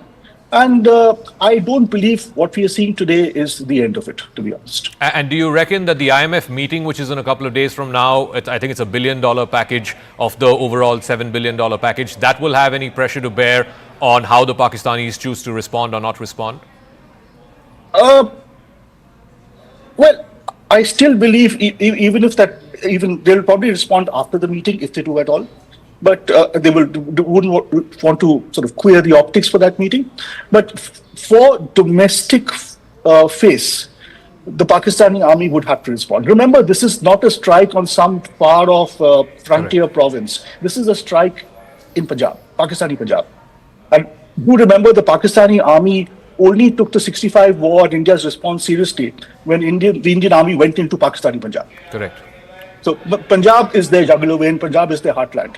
They will take this more seriously than frankly they took 2019 or 2016. All right, Ashok Malik, thank you so much for joining us and putting your thoughts into perspective for our viewers. I also want to go across to another piece of breaking news. I think Amit Shah is just leaving his residence. We're not sure where he's headed to. He could likely be headed to 7 LKM, the Prime Minister's residence. He's also put out a tweet saying that the government has expressed its resolve that a befitting reply would be given to the perpetrators of Pahalgam, and that has now been achieved. Bharat firmly committed to eradicating terrorism. Operation Sindoor is a manifestation of that resolve. Let me go across to Payal Mehta, who has more details on this. Just walk us through what else the Home Minister has said in his tweet. Well, of course, the Home Minister, as much as every citizen of the country, will be breathing a huge sigh of relief. Zaka, multiple questions were asked, what will India do? When will India take revenge? In fact, just a couple of days ago, when he was speaking at a function in the national capital, the first time since the attack, he came out and said, don't worry, India will seek its revenge as well. So obviously, it's a big occasion, for everybody. Everybody's rejoicing at this right now with the fact that Indian armed forces have been taking revenge, and the Home Minister putting out a tweet over there, acknowledging the contribution of the armed forces and of course the leadership of Prime Minister Narendra Modi. And since you mentioned that he's left from his house, in all probability he'll be heading to the location where I'm standing at. He'll be coming to the 7 Lokalyan Marg residence of the Prime Minister, given the fact that the cabinet is at 10 or something is what we're given to understand. But before that, CCS will take place, and CCS is where Amit Shah is also a member. So technically speaking, the Prime Minister will officially be briefed by various personnel in the CCS about what the activities really are. Multiple people have been briefing. Ajit Doval has been the key person who's been briefing him throughout. We of course do understand Dr. Jaishankar could also be working the phone lines. Ajit Doval himself has spoken to the US as well, and Mr. Jaishankar, I'm sure, has also spoken to multiple states. So where does this really stand? Where does the operation capability of India